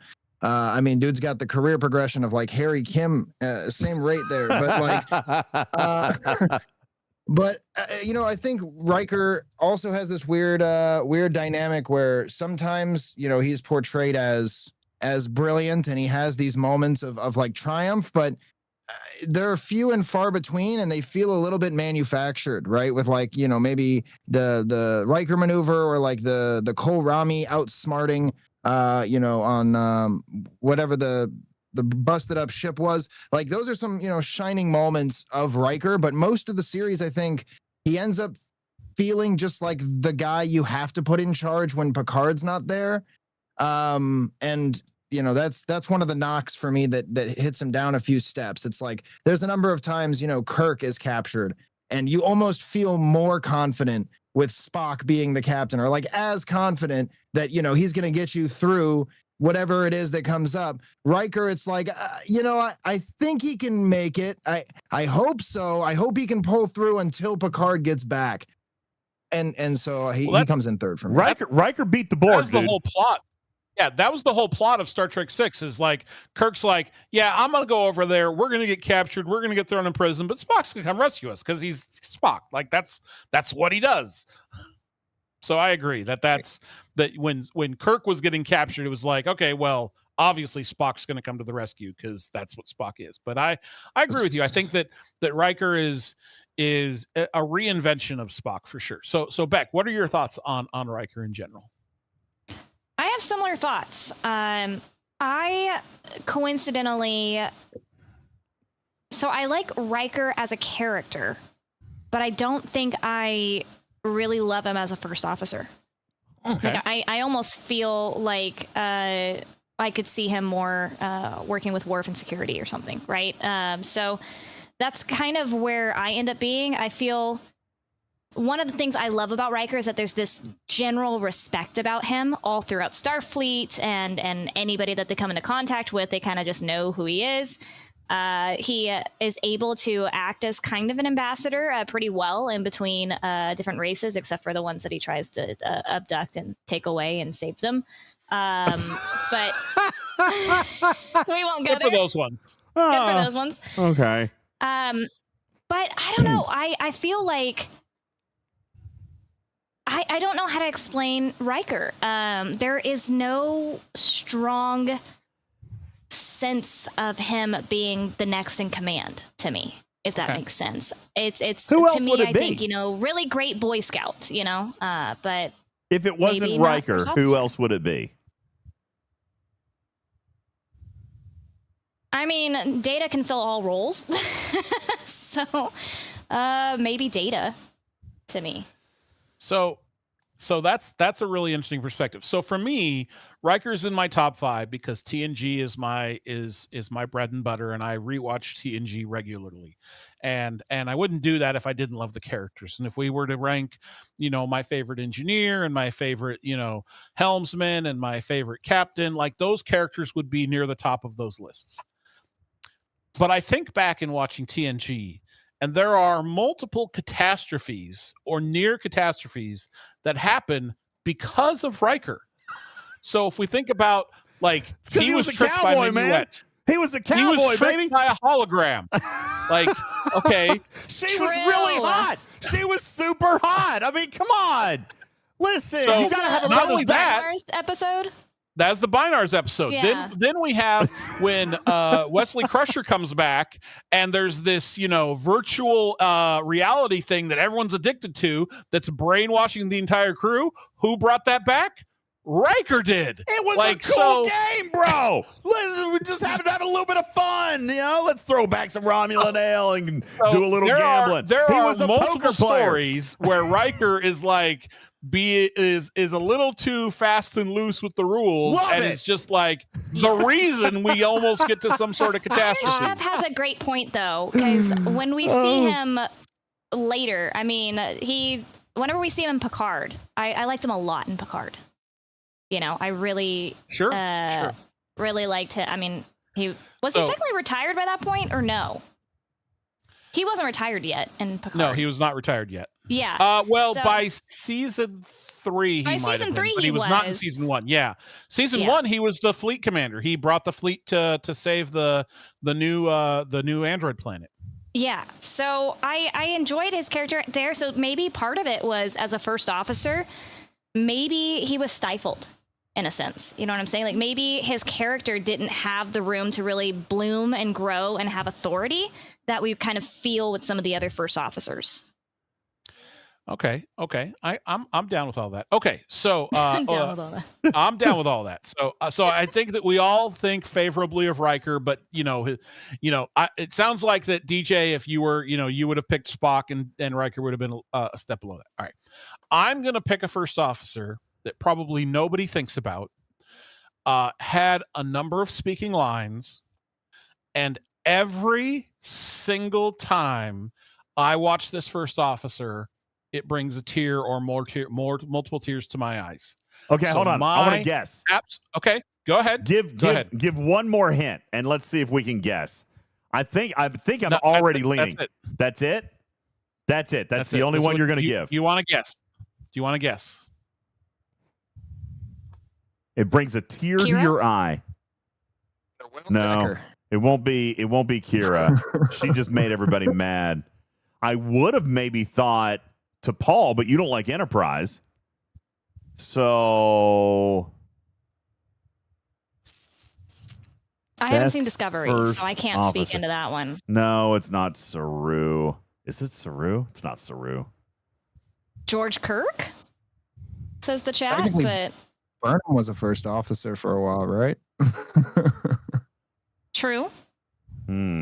I think it's going to be of a non-primary ship. I think his favorite first officer is going to be like a guest star role. I'm going to go with the first officer from can't be the Enterprise C. All right, I resign. I'm just gonna go with Shooter McGavin. Yeah, there you go. Jadzia. No, she wasn't a first officer, I don't think.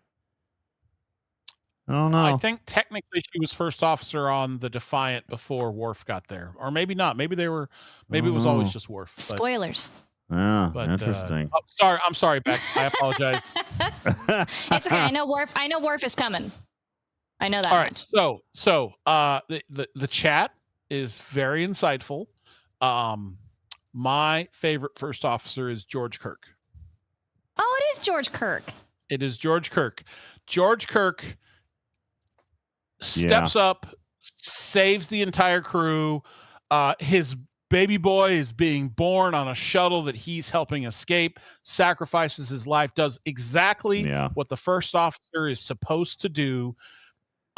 Very few people have the opportunity to make that sacrifice, and he does it with authority and with emotion and just, and with a little bit of humor. It is by far and away my absolute favorite first officer. That's a great scene. That is a phenomenal answer. Every single time with the music. And, one of the things that those movies did pretty well is when we cut from inside to outside, the sound goes off, right? So just like in space, there is no sound because there's nothing to vibrate.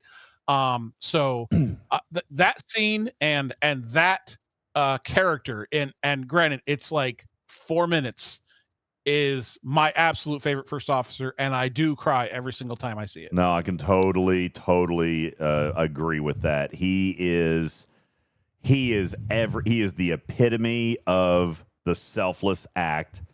When everything in him is screaming at him to be with his wife and be with his child, he is saving the lives of, as Pike mentioned to Kirk later in that movie, saving the lives of hundreds of men and women. The shortest captaincy in history, but maybe the most profound captaincy in history there. And of course, that was derived. That was first officer material. When he did that act, he was captain, but it had just happened, right? So no, I totally agree with that. I love that. I love that out of the box thinking. That is a phenomenal scene, and maybe the most emotionally heavy first officer sacrifice decision of any officer that we've ever seen. I like that idea. Now it's interesting that comes from the Kelvin timeline, because you don't like the Kelvin movies. No, that's not true at all. You love the Kelvin movies. Oh, I love the Kelvin movies. Really? What would make you think I don't like the Kelvin movies? For some reason, I was thinking that you didn't, that you were just like kind of with a lot of the Gen Pop, and that the Kelvin timeline just didn't really do it for you. I loved them as well, but I always get pooped on for that. Well, I mean, usually that's because you're wrong. But in this case, we agree. Thanks. In this case, we agree. So this is what I'll say about the new movies. I thought Star Trek 2009, the first one, was a fantastic movie. I will pop that in and I will watch it. If I see it on the screen, I will turn it on and stop, and I will continue to watch it. And it's one of those movies that I will even tolerate commercials to watch. Yeah. So it is a fantastic movie. I felt that they didn't do enough things different with the second movie to separate it from the Wrath of Khan, right? I get that they wanted to bring in Khan, and I get that they wanted to, kind of make homage to that story. But my problem is this is a different universe. You can have Khan. It can be its own story. And I felt that it didn't do enough. And I felt that it really deviated, it really separated Zachary Quinto's Spock from Leonard Nimoy's Spock, and I just felt that there were things in it that I didn't really appreciate, and it played with the technology of Star Trek. Like he beamed from Earth to Kronos. He did what? I'm sorry. Run that by me one more time. Okay. So there were things that they took advantage of in that movie, and JJ does this all the time. But so I felt that movie was a little bit of a letdown, but I still liked it. Like as a movie, I enjoyed it.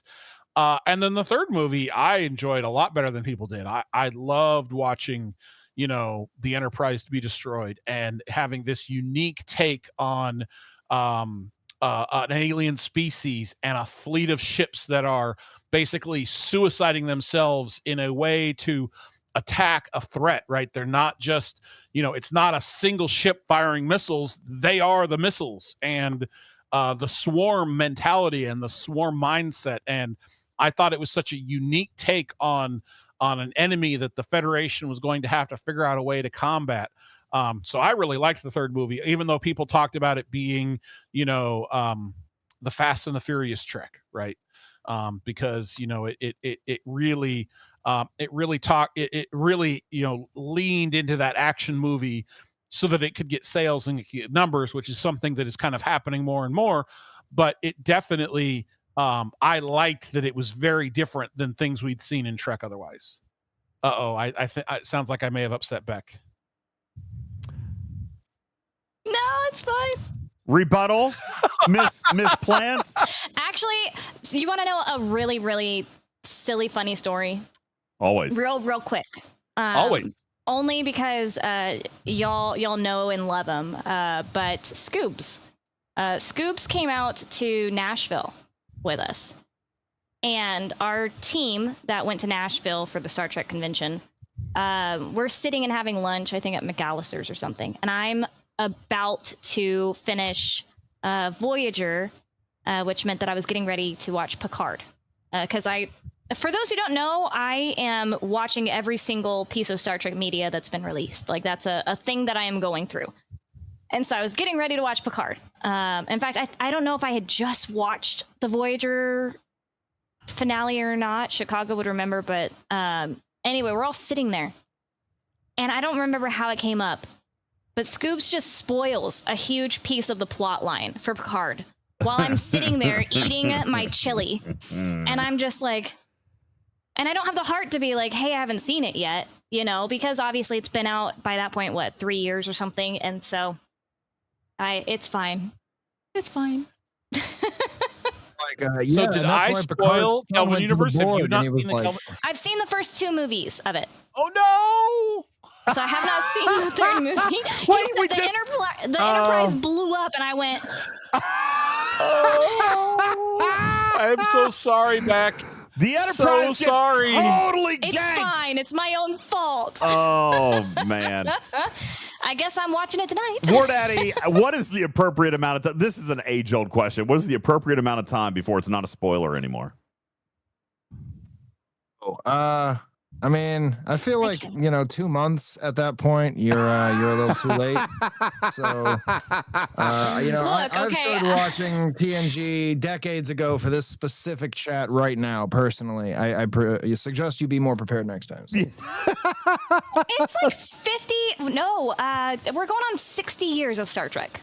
Okay. As a matter of fact, I'm catching up 60 years. I saw a very there interesting. was about a 20-year break in there, but yes, there's been 60 years. Okay, 60 years Star Trek in the last 3 years. All right, come on, y'all. True. Interesting factoid in the chat. I saw this actually an hour ago, towards the beginning of the show. If you watched every piece of canon Star Trek, you would consume 639 hours. Oh my goodness, I have no life. 639 hours. If you watched every piece of canon Star Trek, 639 hours, which is a brilliant factoid, by the way. I love that.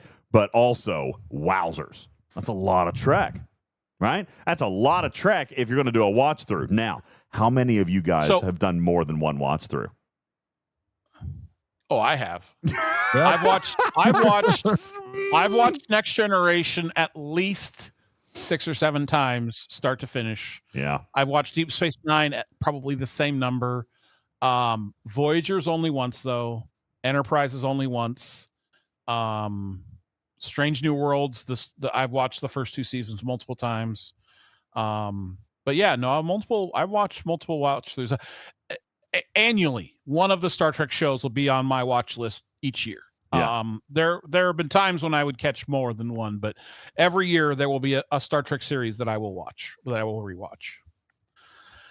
And yet I haven't rewatched Voyager. Your loss. Your loss. I'm sorry, Beck. I know I'm a disappointment to you. I Okay, love so Voyager. I can't help it. Sorry. So since we stopped at 1, I want to throw out some other first officers that I had on my list that I think are worthy discussion points. And it's not all of them. I did try and go find all of the ones that appeared for more than one episode and had speaking lines. So there are obviously some fringe first officers that, you know, we see in the background someone that's the first officer. I'm not counting any of those people. So I'm going to start the discussion with an animated character. I'm going to start with Jack Ransom. Brilliant. Yeah, brilliant. Yeah. Why? I like this idea. Here's what I want to do. I want to go down a couple of these first officers and just, like that key word. He was a brilliant motivator of people. Okay. He was a dummy. Everybody perceived him as like a big goof ass. Nobody really liked him, but he brought out the best in his people. Episode after episode after episode, the people in his direct charge earned a commendation, learned a valuable lesson. He was truly teaching. He only appeared to be a musclehead Q, all right? But he genuinely made the officers around him better. He lifted everybody up. He was the lifeboat of the quality of Starfleet officer. I think he was very, very deceptive, but I also think that part of it was intentional. I think he was a brilliant, brilliant first officer, and he was an excellent, excellent trainer of cadets. All right. Beck, Jack Ransom. I don't have much to say on Jack Ransom because I haven't seen as much Lower Decks as everybody else. But I don't know. In general, most of the characters of Lower Decks are silly and fun. I think like my initial thought of him was, I couldn't figure out how smart he was, I guess, where he was mentally. But I also I can't really speak too much into it past that. That's fair. I think what DJ is talking about is his character really develops later on in the last couple of seasons of really and I showing haven't that seen he's the not. last. Spoilers! And that's fine. Spoilers! Sorry, he's a great first the officer. Brilliance behind Spoilers. his buffoonery. Yes. So, yes. War Daddy, Jack Ransom. Yeah, I mean, I think he's kind of like the dumb version of Kirk, I guess. He's certainly good at, letting his team shine, but I'm not sure it's by choice all of the time. It's, a lot of the time because he doesn't. What is it like? If you can't teach, or if you can't do manage, come on, right? It's no. I feel like his he's buffoonery was leading intentional. things.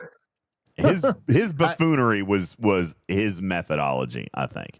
So I think I along those lines, I think that Jack Ransom was a great educator and trainer of officers, but as a first officer for his captain, he lacked some skills, I think.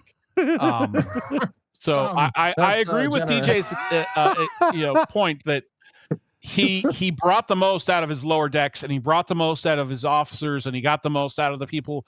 But I think as someone who was serving a captain, I think that's not really what he was doing. So that may be a fair assessment, actually. Yes.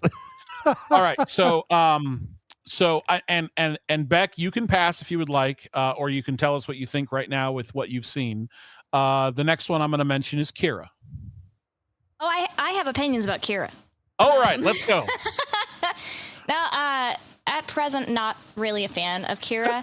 Okay. I had the same response to Kira as I did to B'Elanna in the first season of Voyager, which was so something about me as a person. I'm a pretty calm person in general, and so high emotional charges are hard for me to process.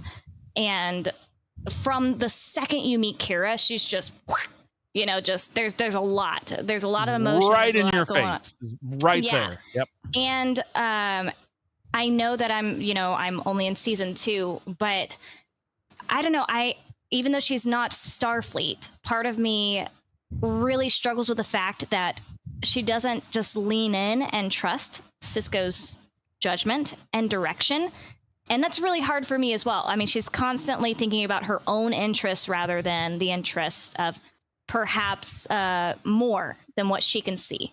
Obviously, there's the conflict that they're working through, and that whole thing with the Bajorans, and she's kind of maneuvering this. I also find her character interesting. I'll say that simply because I know that character was originally designed for Ro, and so that is a unique piece because I am also viewing it through that lens as well. But yeah, her initially with Kira, not a super fan, although just a big fan of Nana who plays her.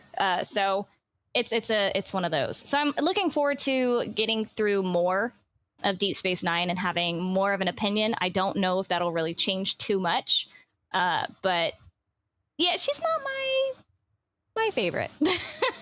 I understand that, and the first couple of seasons of Deep Space Nine, she is very abrasive. But what I'll tell you is that she does change.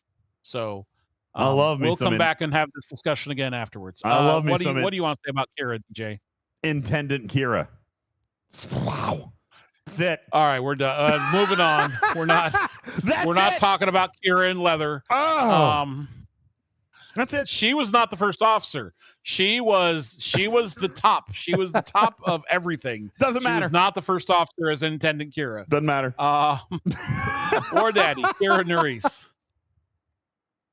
Yeah, I mean, I didn't like Kira, but I liked that I didn't like her. And what I mean by that is, I think she does come off as super abrasive, pretty irritating and annoying to watch for most of the first 3 and maybe even 4th seasons.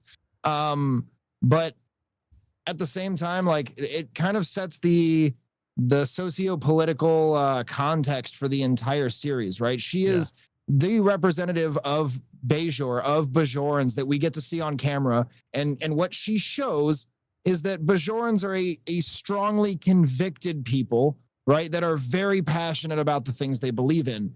And in that respect, I think Kira, for better or for worse, in a viewing pleasure thing, right? She's not the go along with whatever the captain says first officer that Riker is. She does set the stage for, hey, this is going to have, kind of like Bubba Joe was saying, a little bit more nuance than some of the Star Treks in how we're going to navigate, contrasting philosophies and contrasting ways of doing things. Even, in that first season with the episode of the school and Sisko being like, well, we've got to find a way that everyone, can learn the science. And Kira's like, well, I'm not so sure. I think we need to, make sure we're learning Bajoran ideals as well. I think that's a very hallmark moment of where the series is going. And I don't know if any other character could have delivered the significance of that hallmark moment like the way that Kira did. So I agree with that. I think that Kira was the trial run for a first officer of necessity, right? Starfleet is in command of the station, but we're leasing or borrowing the station from Bajor. The Bajoran military doesn't want to give up full control. And so this is a first officer of necessity. It's going to be led by Starfleet. It's going to have a Bajoran first officer so that they're going to have to be able to try and figure out how to bring these two entities together.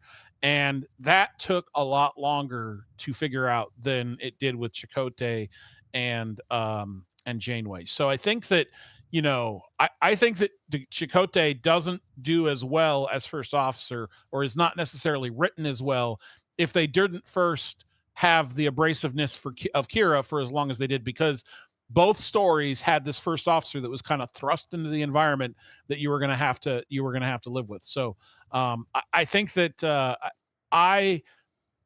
at the end of Deep Space Nine, I have a lot of appreciation for Kira. I like her arc a lot, but I will completely agree with Beck that in the beginning, she's right here all the time. And it's just so abrasive, and it's hard to root for this character because it's everything is cranked to 11. And the one thing that I felt that they represented with her character very well was this is someone who just came from a war and is still in the military, right?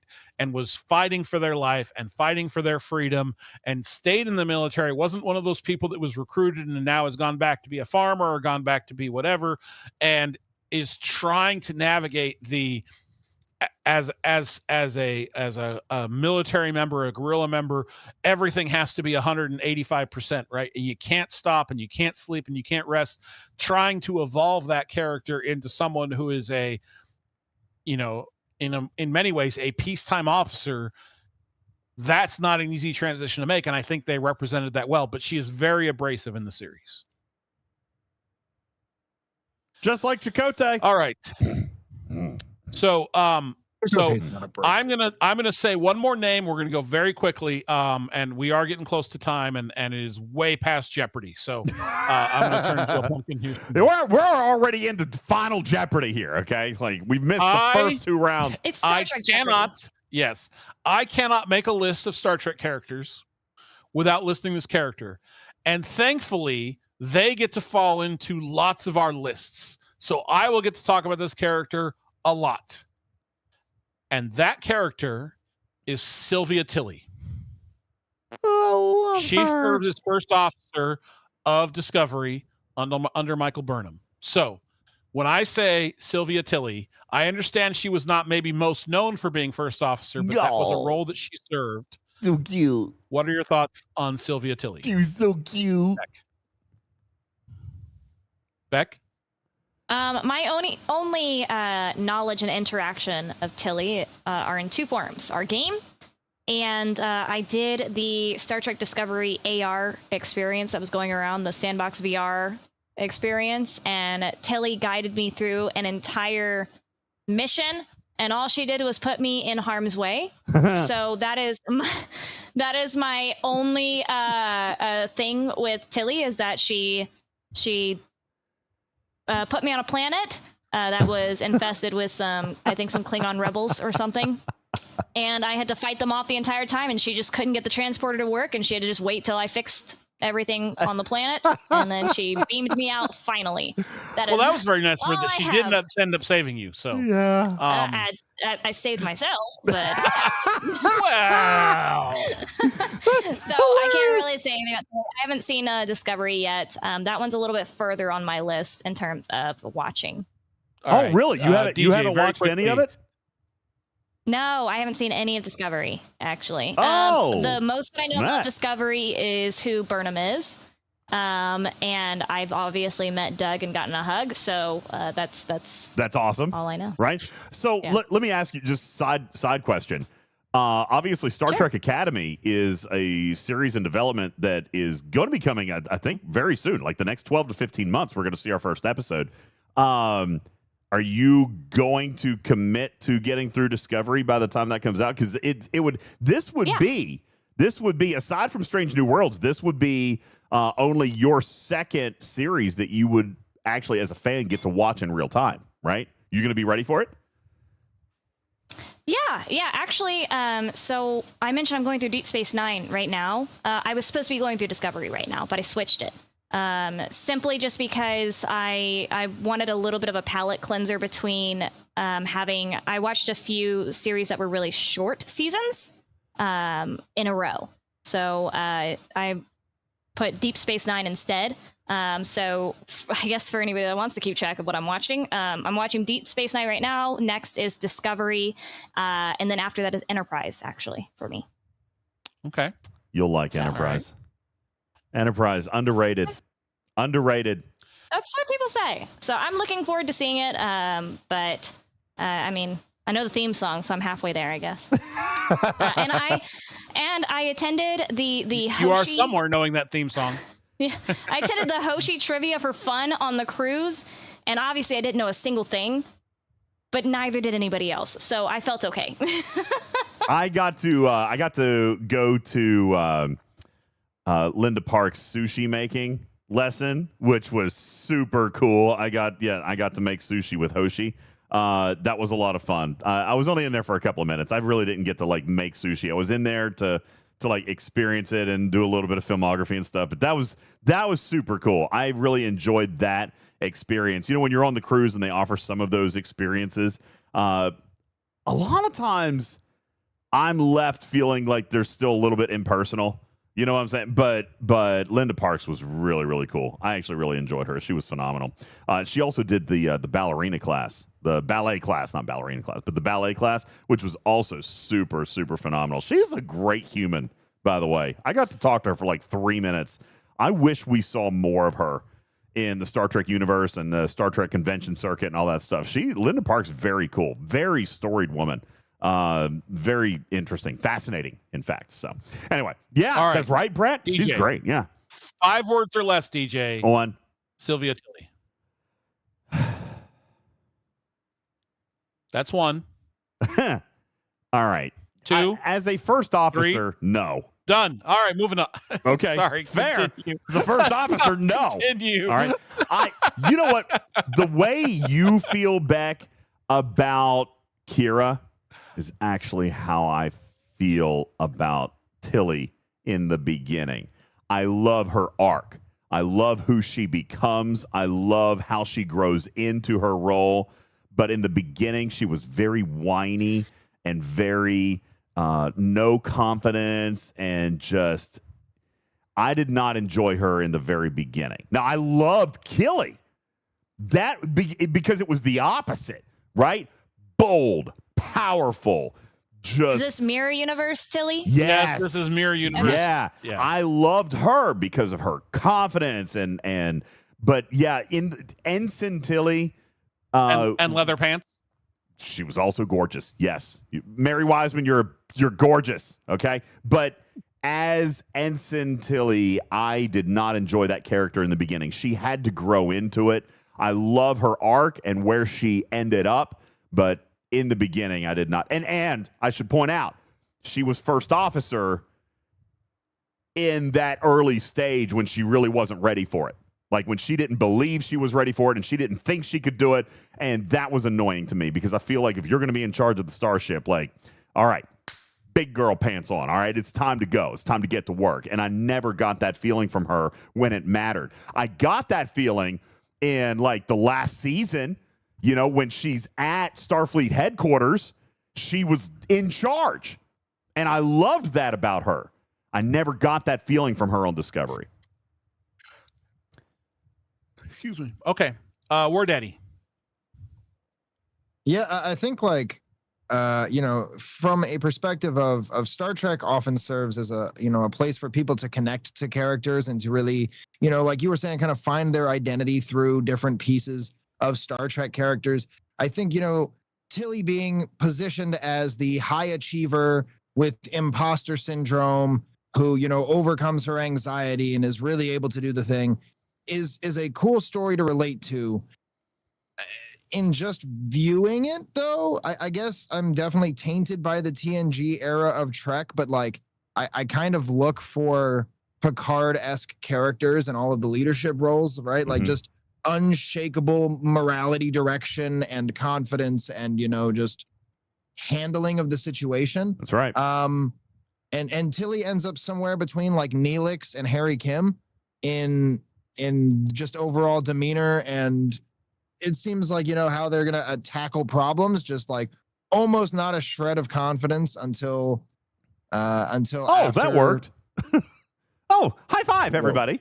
I mean, that's exactly how she ended up. When something worked, she was like, "Oh, we did it!" Like that was every single time, and I'm just like, be a badass. Expect your results. All right, so I appreciate all of your perspectives. I really do, and I respect them. But to me, Tilly represented, if we were to pluck, and I'm sure all of us have thought about this and possibly dreamed about it, but Tilly is exactly what would have happened if we would have plucked anyone on this stage or anyone listening to this podcast and stuck them on a starship and said, go be a Starfleet officer. we would have all acted exactly like Tilly. And that's what I thought made her the most relatable of here is this person. Yeah, they got some training. Yeah, they know some things about Star Trek, and stick them on a bridge and say, go be an officer. And I think every single one of us are just like, would have been like, okay, I think I know what I do. I think I know what I need to do, and eventually arrive at the right conclusion. But I think that that I appreciate that, Beck. I just think that she was the most human and real character of, yes, you've had this training, and yes, you've had, you've gone through these exercises, but I think that one of the things that Star Trek did not represent is the sticker shock of being thrust into this starship environment of, oh my God, is this a real thing? And I felt that she represented that, and maybe she represented it too long. Maybe it carried on too long. That's fine. I can appreciate that. But I felt that she was the most real person in all of Star Trek, and I just love her. I do think she's cute.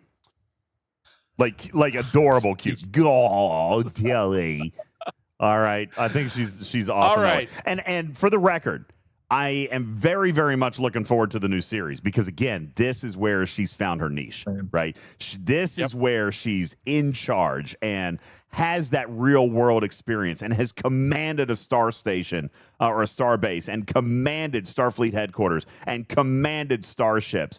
Like, this is what I'm looking forward to most. I think this is going to be Mary Wiseman's best role yet. As far as the iteration of Tilly. So I don't mean to knock off on her. I'm just saying when we saw her as a first officer, it wasn't doing it for me. Now that she has that TNG style experience, Ward Eddie, like that's where I find her the most fascinating is now let's see. It was the same thing with Michael Burnham, right? Like in the beginning, she lacked confidence of command. But look at her in her final season. She acted with conviction. She was a badass, and she didn't care if somebody disagreed. Like her orders were her orders, and she was going to do her thing. She even stood up to the other captains, and the other captain who was hunting this team. I don't know. It just I like that in a command officer. I like that confidence. I like that stand your ground. And I think that is, Ward Eddie, to your point, that is what we grew up on. That was the kind of confidence and unshakable authority of, captaincy and commander was what we saw in TNG. I think they set the standard. I appreciate all of that. And I want to say we're kind of at our time. I want to really appreciate, I want to say thank you to Beck. I want to say thank you to War Daddy. Thank you, DJ, for giving us this forum to talk about this. I think as we have other guests, I kind of want to do something similar and say, hey, what does Star Trek mean to you? And then we can go kind of talk about what's going on, either current events or revisit, favorite officers. You, Beck, War Daddy, you are welcome to come back at any time. I had a fantastic time tonight. I'm really glad that you guys were able to join us. Thank you so much for asking. I always love to talk about Star Trek now that I know what's going on, right? So it's more fun when you actually have idea of what people are talking about. So absolutely. It was meant as a joke. Nobody laughed, but I got it. But you know what? That's the thing. Like that's what I love about your Star Trek journey is it's so fresh and so young, and like you're a budding new fan right before our eyes. Like we've watched your Star Trek journey, and it's awesome to see you truly love the my product. Star Trek Junior journey. And I love the fact that you've become such a rabid fan, like a super fan. You really are, and that's really cool. And I also want to thank both of you for coming out and joining us between the arcs with Bubba Joe. And hopefully we'll be able to arrange more guests like this in the future and have these types of conversations, as well as the information that's going to be coming. And again, cannot stress enough that if you are going to be able to find yourself in San Diego here in just a couple of weeks, that is going to be an event that you do not want to miss. Find the Google link in our Discord for the podcast audience or on our website, and be sure to get yourself registered for a free ticket to come and join the Star Trek party in the Gaslamp District on Saturday night of the weekend of San Diego Comic-Con. It's going to be quite the gathering of nerds. Beck is going to be there. Bubba Joe, have you been able to commit yet? Are we announcing anything? I am. We can announce that I will be there. Ladies and gentlemen, Bubba Joe is going to be there. Let's go. Okay. I'm going to be there. I'm flying in Saturday morning and I'm flying out Sunday morning, but I will be there for the party. Well, that is fantastic. You guys don't miss the party. It's going to be phenomenal. We hope to see all of you guys there. Thank you guys so very much. And again, thank you to our guests. Thank you to all of you guys for coming out tonight and enjoying some time with us here on the stage of Talking Trek. Star Trek Fleet Command's official podcast, but not just about the video game, but about the lore, about the property, about the game and the movies and the entire universe that we all are a part of and that we all love so very, very much. Thank you guys so very much for being a part of our community. Please visit our website and check out all the cool stuff that we got as far as content, all the contests. Man, we are giving away. Let me just tell you, Beck, I know that I've talked to you a little bit about like the Scopely the credit line that I've got with all these packs, and it just keeps going up, and like it keeps. I don't know how that happens, but like it just keeps going up. And coming up literally in the month of August, guys, we are giving away at minimum, we're giving away like $1,600, and I fully expect that it's actually going to be a little bit more than that. You guys be sure to check out what is going on with our contests and giveaways, because not only are we giving away $1,600 inside Star Trek Fleet Command, but we're giving you the potential to win, for you and a guest, a free cabin aboard Star Trek The Cruise 9, where it will be headlined by Captain Kirk himself. William Shatner will be there. You can find more information about the cast and crew at StarTrekTheCruise.com and about how you can win a free cabin at TalkingTrekSTFC.com. Go on to our website and click on Win a Cruise for the official rules. Also on our website, you'll find access to our merchandise link. You'll find access to our YouTube channel, our Twitch channel, the podcast platform, our Patreon, if you would like to support there, our Studio B channels that you'll be able to find access to, all that and so much more as a part of our community. Thank you guys for your incredible support. Thank you for watching. Thank you for being a part of our family here at Talking Trek.